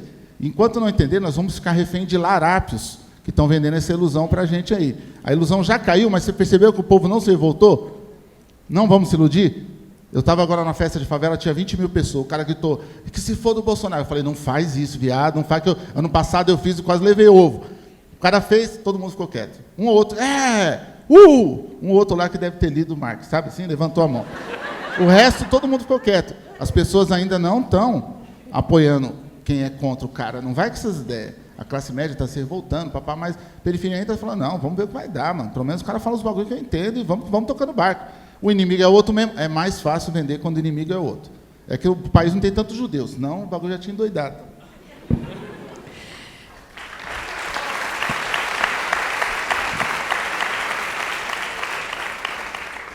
Eu vou tentar fazer agora mais uma leva de perguntas, porque tem muita, conforme vocês estão vendo aqui, eu estou cercada de perguntas. E aí eu acho que vocês podiam responder e talvez fazer um comentário, não sei se vocês já querem fazer porque a gente tem um pouco mais de meia hora, um pouco mais. Talvez comentar, já responder e comentar alguma coisa no final, enfim. Mas eu vou fazer as perguntas, eu acho que eu vou dividir para cada um agora, e assim a gente finaliza com essa rodada. Foi meio rápido. Para o Christian, é possível encontrar um equilíbrio ou uma saída para o uso das tecnologias e mídias sociais de modo a diminuir os impactos negativos da diferenciação discursiva do ambiente digital? Como concorrer com a hegemonia cultural se a ideologia dominante é a da classe dominante? E como romper com a reprodução e pergunta sobre a contracultura? Aí eu esqueci de falar os nomes, né? A primeira pergunta é da Aline, a outra da Fernanda e agora do Lenin. Vendo a hegemonia como uma das vertentes da necropolítica, o que o camarada pode dizer a respeito da consciência existencial política como forma de combate a esse sistema patológico? É o próprio. O camarada é? Você quer que eu repita? Desculpa. As três? Ficou no camarada. Você está rindo do camarada ainda? Foi bom. Helene mandou bem. Vou repetir. Vendo a hegemonia como uma das vertentes da necropolítica, o que o camarada pode dizer a respeito da consciência existencial política como forma de combate a esse sistema patológico? Deu? Então, é para você. Pode falar. Direto. Isso, aí depois eu passo para os outros. E acho que a gente pode, deve e provavelmente vai acontecer uma reformulação da nossa estratégia, né, com relação à ocupação do espaço virtual. Né? Ela foi subestimada pela esquerda, pela forma partido. Acordamos tarde demais, quando a gente viu, bom, tem essa distribuição que está aí. Né? Isso vai implicar certas reformulações de hábitos, né, a começar por ir para cima deles. que ler esses caras, entrar nos tais dos sites, dos caras que estão falando bobagens, né? E enfrentá-los. A gente está, vamos dizer assim, muito orientados para a análise da derrota, da perda, bom, o que aconteceu de errado, muito tímidos, com gente falando atrocidades que são assim, que você desmonta, que você vai para cima, e o cara retrocede, porque ele é feito de papel. A gente está, assim, acuado pela massa, mas tem que fazer... É agora que os intelectuais, os professores, as pessoas que estão dedicadas à cultura, é agora que é hora de mostrar para do que a gente foi feito, né? Ou vamos ficar continuando a publicar paperzinho para manter a nossa posição de funcionário público. Isso vai acontecer. Eu estou vendo uma desequilibração dessa divisão, né? Há uma série de debates, por exemplo, sobre a religiosidade no Brasil, né? Um Brasil terrivelmente evangélico. Há reformulações em curso sobre essa divisão que caracteriza a esquerda, as pautas identitárias e etc. Há reformulações culturais. A gente tem um filme aí como Bacurau, que é um filme excelente, né? É um filme que consegue tirar a gente dessa dicotomia, né? Camarada respondendo agora, dessa dicotomia entre a necropolítica, bom, basta, quero ficar vivo, tudo bem, compreensível nessa hora, é importante você tomar a vida como um valor, mas para quê? Para voltar para a biopolítica? Eu acho que é pouco, né? A gente ficar entre a sobrevivência e, bom, vou conseguir um emprego e continuar sendo explorado do jeito que eu antes era, era feliz e não sabia, né? É um filme, Bacurau, é um filme que reinventa a nossa capacidade de sonhar, que recoloca a capacidade da gente pensar a violência. Inclusive, é um filme, gente. Essa ideia de que, não, ele populariza a violência, porque filmes violentos geram violência. Quer dizer, anos ouvindo animes e filmes de ação na Marvel, DC Comics, tudo bem.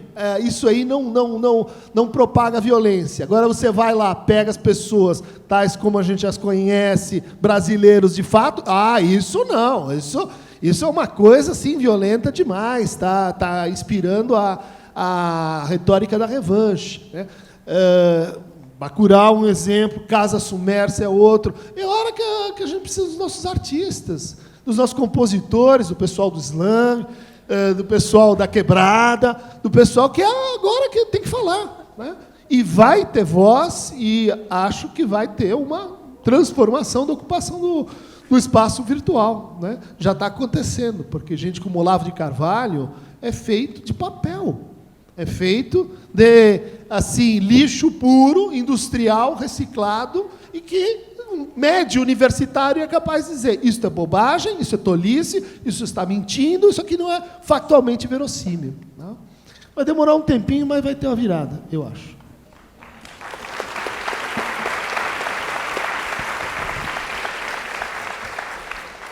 Eu vou fazer umas perguntas para a Esther agora. Tem bastante, eu vou tentar dar uma agrupadinha. Gente, já peço desculpa por não conseguir fazer todas as perguntas, são todas muito legais, mas não tem como, nosso tempo aqui infelizmente, vai acabar daqui meia hora. Agora é meia hora de verdade. Esther, vou começar por essa aqui. Essa bem objetiva, qual o percentual de bolsonaristas raiz? Você teria estatística de percentual de fascistas em outros países? A gente já pegar os endereços, tudo, né? E as pessoas ficaram preocupadas aqui porque essa pergunta era do João Paulo. A Sandra quer saber o que você indicaria para a gente já ir se contrapondo à candidatura do Luciano Huck. Acho importante. Essa também vai um pouco nesse sentido, como usar as ferramentas digitais, o WhatsApp, para construir contranarrativas, é possível? E como construir esses discursos diante da lógica da ciência de dados e propaganda personalizada, uma coisa mais organizada, né? Acho que essa também vai no mesmo sentido. Sabemos que a informação é difundida de forma independente dos grandes meios. Você acredita que o modo como os institutos produtores de dados são descredibilizados serve de cortina de fumaça diante das mudanças políticas, econômicas e sociais? Existe por baixo da moralidade um aparelhamento ideológico da educação, do cinema, da TV, né? A cultura não é atacada tanto por acaso, né? Mas, na verdade, com objetivos econômicos da Igreja Universal. Por isso, a necessidade de ocupar espaços, como ocorreu agora na disputa pelo Conselho Tutelar, nas eleições aí da semana passada, retrasada.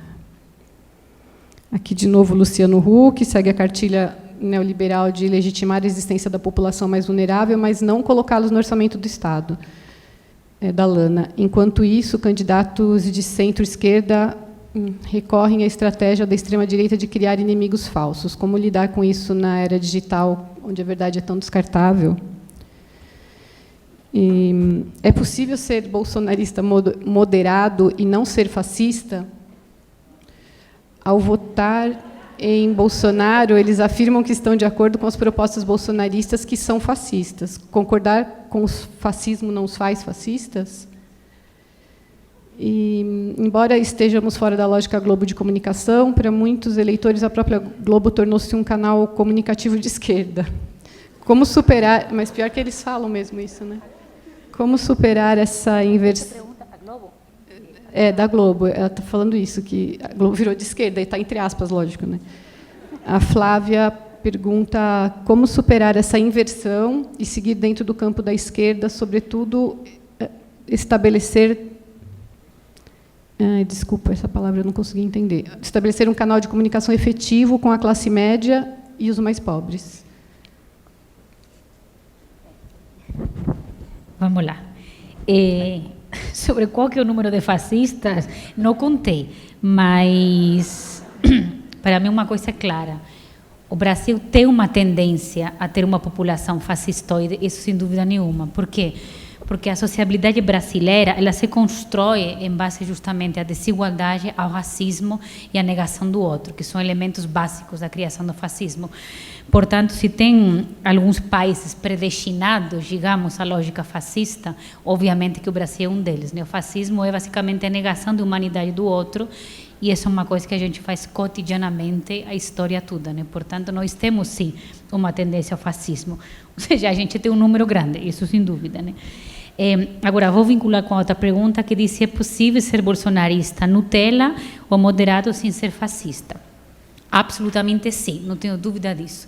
Eu acho que um dos grandes erros que a esquerda cometeu, o campo progressista, nós mesmos, é considerar que todo mundo que votou no Bolsonaro é fascista, porque isso bloqueia também o debate. Então, eu fiz essa questão metodológica de falar com não fascistas, justamente porque eu tenho plena convicção de que dá para falar com eles e que eles votaram no Bolsonaro por outro tipo de questões. Então, veja bem, as palavras que mais se repetem, né, com esse público não fascista são as seguintes: eu votei no Bolsonaro porque eu queria uma mudança, por exemplo. E eu acho que é compreensível você pensar, né, que as pessoas chegaram a um ponto de fadiga com a política, né, de exaustão, de frustração, de raiva, de ressentimento com a política, que é um pouco foda-se, né? Eu quero alguém diferente. E o Bolsonaro é diferente mesmo, isso é verdade. Então, assim, essa palavra de mudança aparece o tempo todo. Há uma palavra que a mim me choca muito quando aparece nas entrevistas, que é esperança. Eu votei no Bolsonaro porque tinha esperança de que ele mudasse alguma coisa. Aí a reflexão cai para nosso colo. O que aconteceu que a gente não consegue representar esperança para essa população que só, por exemplo, aqui eu entrevisto, que é uma população empobrecida, periférica. Ele que representava a esperança, um pouco o que o Ferreira estava falando agora. Essa veia revolucionária veio pelo Bolsonaro, então a gente denomina esse fenômeno como uma certa revolução conservadora de direita, mas é ele que estava representando isso. Então, sem dúvida, né? E é uma coisa que aparece muito fortemente, e eu acho que a gente tem que saber dialogar com isso e entender isso, que é a questão do medo. O medo aparece muito nas entrevistas, então são diversos tipos de medo. Primeiro, é a precarização intensa no campo do trabalho. Então, as pessoas falam, por exemplo, comigo: professora, eu me sinto muito humilhado no meu trabalho, eu me sinto descartável no meu trabalho, eu não sei quando que vai chegar o momento que eu vou no trabalho, eu vou perder o trabalho. Então, acho que o impacto, né, esse impacto psicológico, né, da precarização, da uberização do trabalho, a gente não consegue mensurar ainda como que isso é angustioso, como que é doentio tudo isso. Há um outro impacto do medo fundamental, que é a questão da segurança pública. E a esquerda não tem um discurso pronto sobre a segurança pública, por exemplo. Então, várias pessoas já falaram comigo o seguinte: eu não concordo com as pautas de segurança pública no Bolsonaro, mas eu votei nele porque é o único candidato que falava sobre segurança pública, por exemplo. Onde estamos nós tendo um discurso eficaz, efetivo, comunicável e fácil sobre a segurança pública num país que mata quase 70 mil pessoas por ano, por exemplo? Isso dito para mim de pessoas periféricas que sofrem esse tipo de violência, né? Então, o medo está muito presente, né, nessa vida contemporânea do brasileiro. A esquerda tem que saber lidar e comunicar com esse medo, porque a direita ela é muito eficaz comunicando com o medo. Ela sabe explorar o medo, ela sabe politizar o medo e vincula esse medo, claro, ao ódio. Mas ela faz isso prioritariamente porque a gente não tem resposta para esse tipo de medo, né? Então, sim, tem gente que votou no Bolsonaro movida por outras questões que não são ódio, que não são fascismo, sem dúvida. E são pessoas com as quais nós podemos e nós devemos dialogar, né? A Sandra e outros aí preocupados pelo Huck, né? Desculpa aí passar essa preocupação, mas é que, infelizmente, eu já estou pondo isso. Mas, veja bem, o que o Huck significa?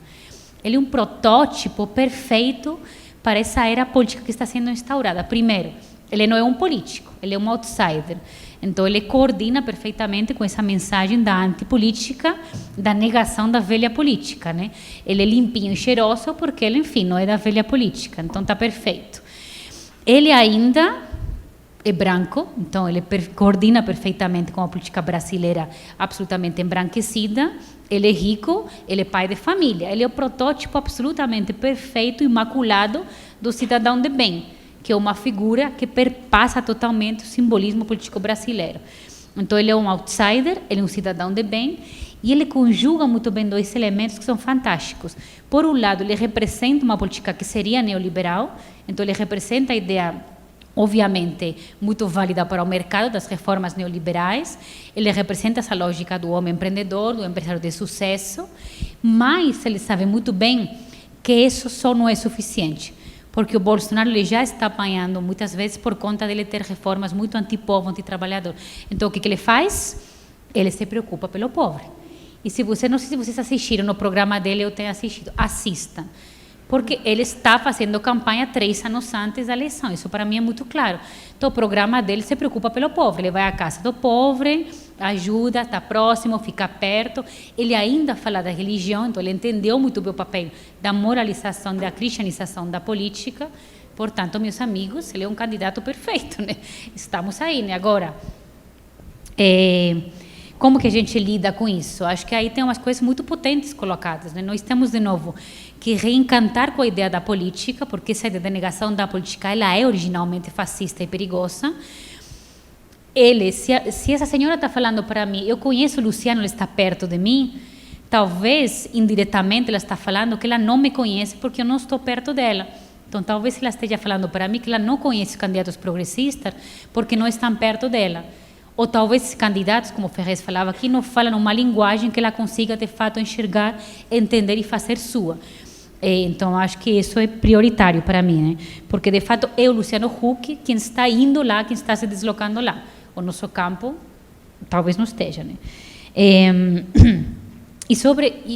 E uma coisa prioritária para mim, se a gente tem, de fato, um país com uma precarização de trabalho incrível, se nós temos um país com o número de desempregados crescendo, nós temos que dar uma resposta para isso, porque senão a gente vai ter aberto o campo do populismo, da demagogia, e isso vai permanecer aí, vai ser fundamental, né? Sobre o espaço da internet, eu sempre digo que quando nós vemos qual é o papel do Facebook, por exemplo, do WhatsApp, né, na formação de comunidades políticas, na formação de redes políticas, você vê como esse tipo de ferramentas, elas, infelizmente, com frequência, têm um papel desdemocratizante muito grande. Por quê? Porque na internet, primeiro é interessante isso, a gente está jogando a esfera do público, da discussão pública, para um espaço que é corporativo e que é privado. Isso é importante, né?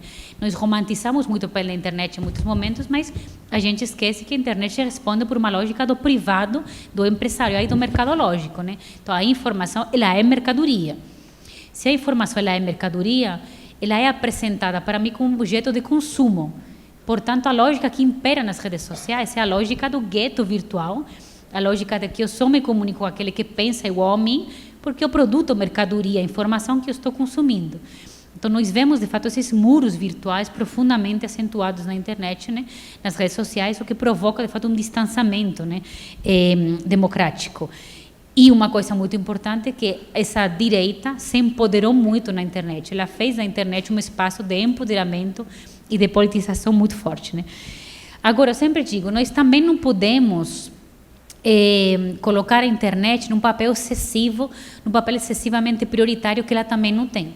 Se as fake news, por exemplo, que circulam pela internet têm impacto, é porque elas de alguma forma conversam com a experiência cotidiana e com a vida dessas pessoas.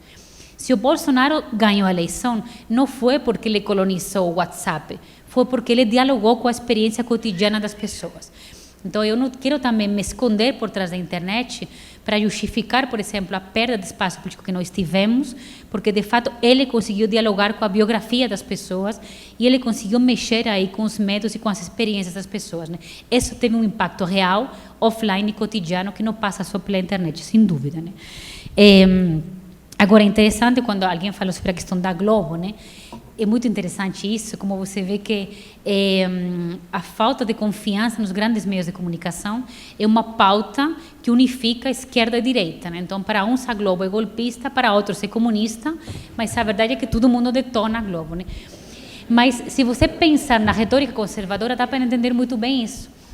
Lembram que eu falei no começo, a moralização do espaço público, a moralização das pautas públicas, da vida privada e da pública, aí que está o canal, aí que está o vetor de crítica à Globo. O que os conservadores falam com a Globo? Não são questões fundamentalmente de escolha partidária e política. Qual é a crítica deles para a Globo? A Globo exibiu um beijo gay e uma trans na novela das 9. Essa grande crítica do público conservador. A Globo empacou as pautas identitárias, a Globo comprou as pautas identitárias, exibe as pautas identitárias, e isso é uma agressão, uma provocação brutal ao público conservador. Então, quantas vezes eu já escutei desse público falar assim: eu não deixo meu filho ver novela das 9, porque vai que meu filho vira gay, assistindo a novela da Globo, por exemplo. Ou vai que meu filho vira gay, assistindo a novela da Globo. Isso que para nós é absurdamente folclórico, é um medo intenso que essa pessoa tem, porque pensa que a família, a sua família, que é a coisa mais cara que essa pessoa tem, pode ficar desagregada, pulverizada, justamente por esse impacto, dessa publicização das pautas identitárias que esse campo progressista faz. Então, é importante dialogar com esse medo e entender como esse medo se constrói e como esse medo se manipula, né? E, fundamentalmente, a questão de ocupar os espaços, né? Nós tivemos agora vários sustos, né, com a ideia dos conselhos tutelares, o Conselho de Psicologia, né, por exemplo, né, o Cristian pode falar mais sobre isso. Eu sempre chamo a atenção sobre isso. Essa direita é uma direita que está empoderada, que vai para cima, é uma direita que sentiu, e isso também é importante, é uma direita que sentiu-se por muito tempo acuada do espaço público, fora do espaço público, porque de fato nós tivemos uma hegemonia, né, no espaço público durante um tempo, e que agora ela reconhece que tem a capacidade de ocupar todo esse espaço público. Então, veja bem, se a gente estava de fato lutando pela ocupação participativa do espaço público, agora nós temos que aturar isso, porque eles também estão fazendo ocupação participativa do espaço público. Os conselheiros tutelares da Igreja Evangélica são sujeitos que estão participando de estruturas participativas, que é um pouco também o nosso legado, né? Qual que deve ser a nossa reação? Eu acho que contra-atacar um pouco tudo isso e voltar a acreditar também que as estruturas participativas são importantíssimas para uma democracia muito mais raiz, né? Muito mais empoderada. Então, acho que não tem muito mais espaço sobre isso. Se tem agora pessoas de direita que estão entrando nas listas tríplices dos reitores, por exemplo, e estão sendo escolhidas pelo Bolsonaro, não cabe outra saída para nós que nos organizar nas candidaturas e ocupar toda a lista tríplice. Todos os nomes têm que ser progressistas, porque essa é a saída democrática para lutar contra esse impacto da direita nos espaços públicos. E acho que, no final das contas, eu sempre lembro de uma amiga minha que disse assim: nós somos esquerdofofos demais, né? E esse é muito engraçado. Eu concordo muito com ela. Ela diz: não pode ser lutar contra o fascismo pelo esquerdofofismo, né? Nós temos que deixar de ser tão esquerdofofos. Acho que ela tem definitivamente razão. Ferrez quer comentar?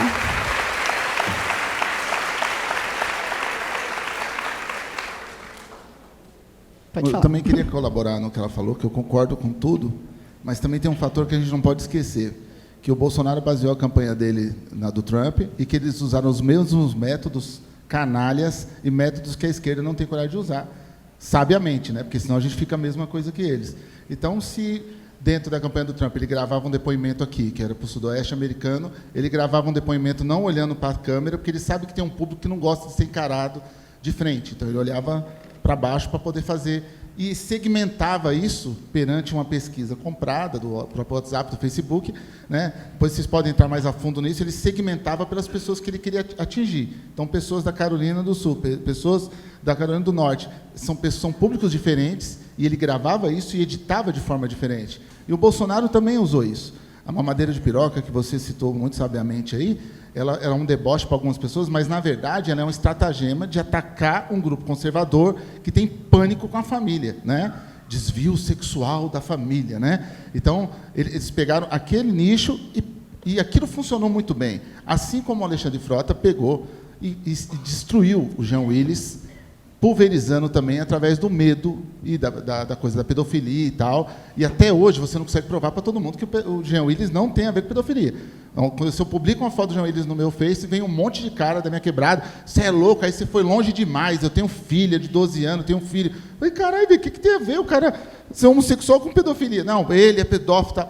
Então, eles usam essas artimanhas, e aí a população acaba pegando, porque o meio de comunicação da população é o WhatsApp mesmo, hoje em dia. Né? As pessoas não atendem nem o telefone e recebem aquilo. Então, eles souberam usar muito, muito, mas a gente não tem que se rebaixar ao ponto de ter que usar essa tecnologia para o nosso povo. Então, se perder é se manter digno, nós estamos dignos, não tem problema. A gente vai se estruturar, vai fazer uma outra campanha mais para frente, né? Quando eu fui apoiar a questão do Boulos, muita gente falou assim, você é louco, um candidato nanico, um cara que não sei o quê. Eu falei, eu ingesto tudo que ele fala, eu gosto do que ele fala, e eu não vou trair quem eu sou para poder fazer uma maioria com alguém. Então, eu acho que se cada um de nós... Né, se cada um de nós se manter fiel aos seus princípios, a gente não tem que entregar os princípios no meio do caminho, sabe? Eu não tenho que bater num cara skinhead para provar que ele não merece bater numa trans, entendeu? Eu não tenho que agir dessa forma, mas também eu não posso deixar uma trans apanhar dele. Então, aí é o limite de fogo nos racistas, é esse limite aí. Né? A gente também não tem que ser fofinho também. É poucas ideias para esses caras.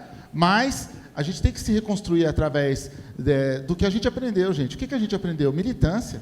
Vamos falar a verdade, a gente construiu partidos, a gente mudou histórias, a gente fez pessoas estudarem, a gente construiu lares, a gente fez famílias se reerguerem, não foi ouvindo e abaixando a cabeça, entendeu? Então, vocês têm que vir com a gente, e a gente tem que ir com vocês, e não deixar, cada um de nós somos multiplicadores, geniais, se a gente falar, se a gente debater, se a gente se calar e deixar o opressor começar a falar, morre um moleque na quebrada, morre uma mina na quebrada, morre uma trans assassinada, alguém tira o coração de alguém e põe um papel de um santo dentro, porque a gente se cala quando entra no táxi, a gente se cala quando está no meio da família, entendeu? Então, quando a gente perde a fala abala. Então, não vamos mais poder perder esse tipo de engajamento. O engajamento é necessário em qualquer partido que você esteja. Né, ou fora de partido, em qualquer parte política que você esteja, ou fora de política. Nós somos seres que temos que lutar para a vida do outro. A gente já está se explicando por que a gente se importa com o outro. A gente já está se explicando, mas por que você tem uma ONG, que você ganha dinheiro? Não, porque eu me importo com as crianças de lá. Mas essa história está estranha. E o cara que não tem, que trafica, ninguém vai cobrar ele. Entendeu? Ninguém cobra o cara comprar um carro de 300 mil, mas cobra você estar fazendo um trabalho comunitário. Então, quando o bem começou a se explicar muito, e esse bem e mal é foda, mas quando a gente começou a se explicar muito, a gente perdeu na parte da ideologia. Então, eu queria só lembrar que todo esse país também está se mantendo vivo por pessoas que nem nós, que não estão abaixando a cabeça e não estão deixando a narrativa desses canalhas, esses sim, canalhas, vencerem.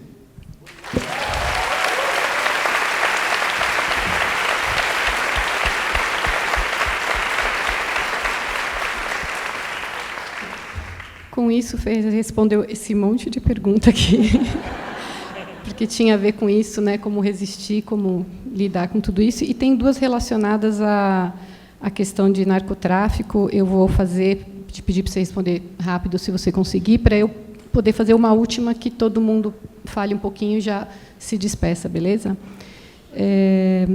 Uma delas é como você percebe a relação do jovem da classe média consumidor de drogas, que é de esquerda, mas dissocia seu consumo das mortes relacionadas ao tráfico.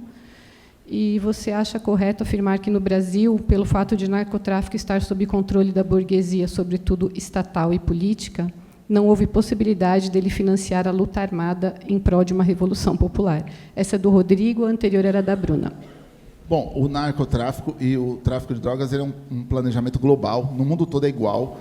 No mundo inteiro alguém morre dentro de alguma quebrada, de algum subúrbio, para poder... Né, nos Estados Unidos são os negros do Brooklyn, do Bronx, de todos os lugares que estão lá, né, que morrem ali para poder outras pessoas usarem drogas em outro lugar confortavelmente. Então, a gente sabe que é um barato que tem a ver com dinheiro, com posição social e tal. Se você usa e você acha que não tem a ver, que você não está matando ninguém, é um problema seu. Sei lá, se um dia vai ter vida eterna, se ela vai ter debate com Oxalá, com Deus, não sei, é poucas ideias, problema seu. Eu não tenho coragem. Eu não tenho coragem de pegar um baseado e acender, sabendo que aquele baseado veio num tráfico, que ele veio de um cara foi cerceado, que o outro foi o que vendeu, o outro tomou tapa na cara, o outro morreu. A polícia ganhou acerto para me fumar aquele baseado. Eu não tenho coragem. Assim como eu não tenho coragem também de beber álcool sabendo de onde vem, dos plantador de cana, mas aí sou eu, certo? Cada um sabe o BO que assume, cada um sabe até onde vai a sua ideologia. Agora, além do cara usar, eu não vou nem pôr a culpa no usuário. Eu acho que a gente tem que lutar para ter uma discriminação de tudo, desde o arroz com feijão até droga também. O dia que a gente conseguir ter discriminação do arroz com feijão, todo mundo comer pão, todo mundo tomar suco de laranja, aí nós podemos usar nossas drogas tranquilo. Porque também tem uma hipocrisia da porra. Não, tem que liberar, tem que liberar. Mano, o moleque da quebrada, ele fuma essa porra e depois ele não vai comer sucrilhos, velho. Tá ligado? As pessoas ficam doentes usando drogas. As pessoas doentes usam drogas, elas morrem doentes, tá ligado? Não é só que ela agride a família, ela vende tudo que tem para ter o prazer repetitivo que o crack dá, para ter o prazer repetitivo que a maconha dá, que a cocaína dá. Ah, mas a maconha é só uma planta, tal. Então come espada de São Jorge, porra, para ver se você vive, né? É um negócio muito louco também, que as pessoas falam, não, mas ela é pura, ela não causa nada. O cara sempre está tossindo, fudido também. Não sei se esse é o caminho, desculpa. Né? Inclusive, os caras da quebrada tratam melhor a maconha do que a mulher, muitas vezes. Está na quermesse, o cara está lá, passa aí. Aí não existe homossexual, já percebeu? O cara passa na boca do outro, endola 20 caras, todo mundo baba no mesmo negócio e não é um beijo coletivo. Também tem várias opiniões que a gente tem que fazer, né? Mas, de fato, brincadeiras à parte, a gente sabe que a periferia de São Paulo ela não consome droga. Quem consome droga é a classe média. O que chega para nós é o resto. É o resto da madeira podre, mistura de rato, mistura de casca de barata, que o cara fica tirando aquela porra meia hora para poder sobrar um grão. Né? Enquanto na elite o negócio é tão verde que eu nunca vi igual. Eu falei, isso aí que é maconha? É isso aqui. Eu falei, cara, o que os caras usam lá há 30 anos? Né? Não é isso aí. Então, até nisso sobra o resto. Como o resto de fruta, vai tudo para um pão de açúcar, o nosso povo come o resto que sobra dos mercadões. É sempre assim. Agora, qual que é a outra pergunta? Rapidão, era isso aí? Só isso em nome do senhor, né?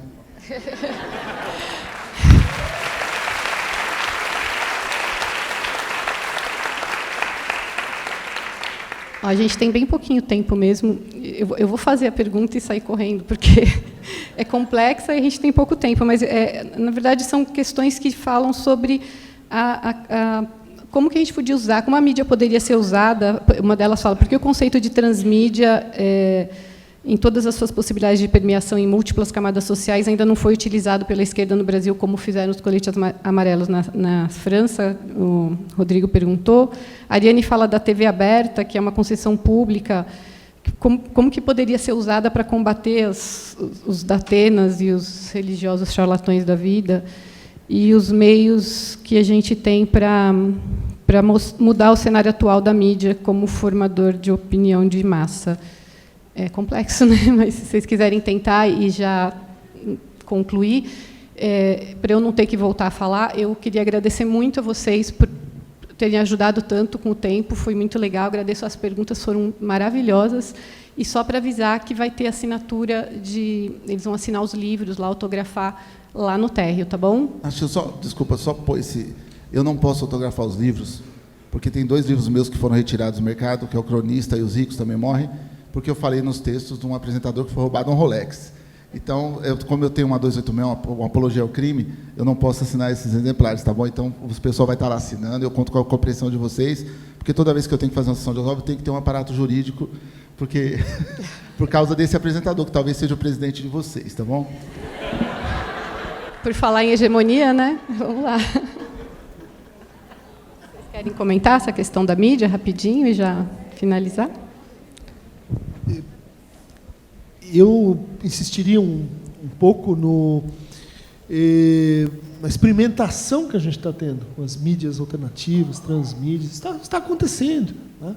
Agora, você mobilizar, organizar, vetorizar todos esses esforços, ainda mais numa situação de opressão e de barbárie, é mais difícil, né?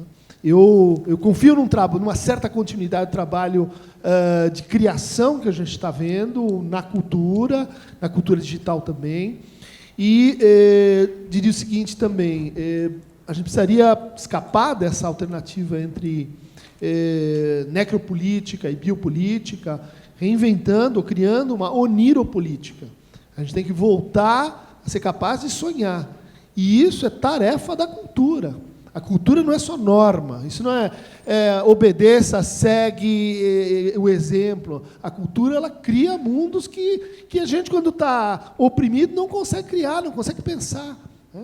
Freud dizia que a gente tem dois caminhos: ou uma vida assim que foge do desprazer, uma vida do medo, ou uma vida que procura o prazer, que procura ativamente o prazer. O que acabou acontecendo? A esquerda, ela se tornou uma esquerda dessexualizada. A gente não é capaz mais de defender o valor transgressivo da sexualidade. Sexualidade virou o quê? Virou reprodução, virou uma coisa perigosa, virou uma coisa que está retinta, vamos dizer assim, pela culpa. Ou a gente reaprende a nossa capacidade de sonhar e a sexualidade é o impulso para isso, ou nós vamos partilhar com a direita a mesma vidinha pequena de quem está fugindo do desprazer, regido pelo medo.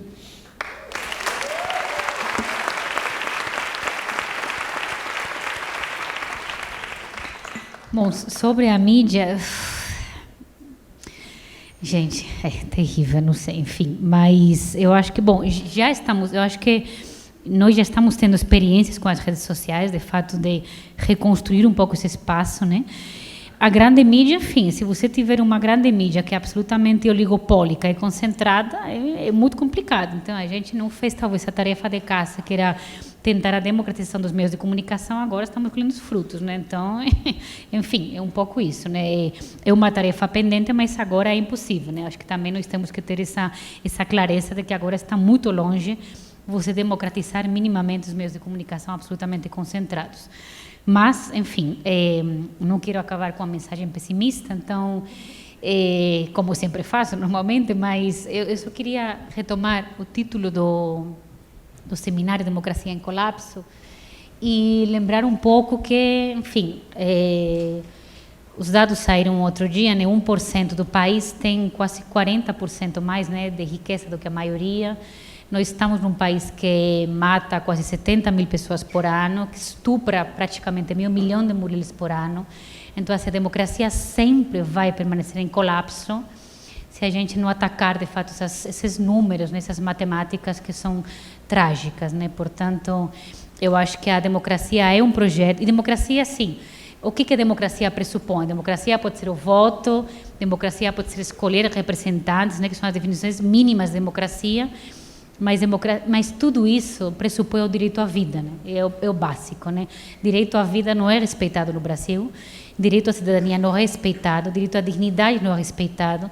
Então, quando a gente fala de que a esquerda deveria radicalizar no Brasil, para mim, radicalismo significa basicamente isso, a luta pela vida.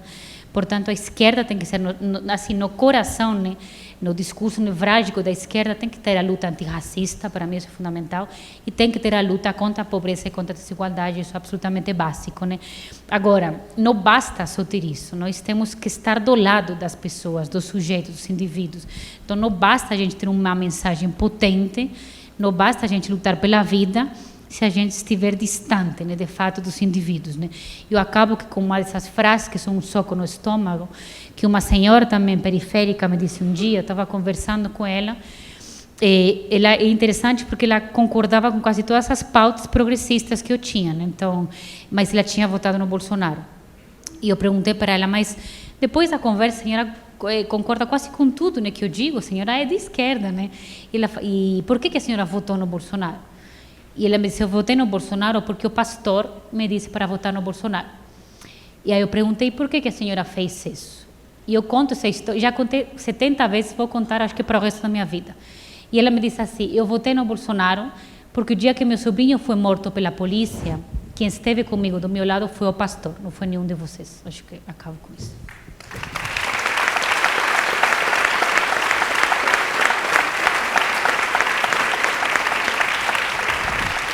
Alguém mais quer falar? Obrigado, Boitempo. Obrigado, Sesc. Vão todo mundo para casa. Tentem ajudar as pessoas no meio do caminho. Boa vida para vocês. É nóis. Isso aí, gente. Obrigada.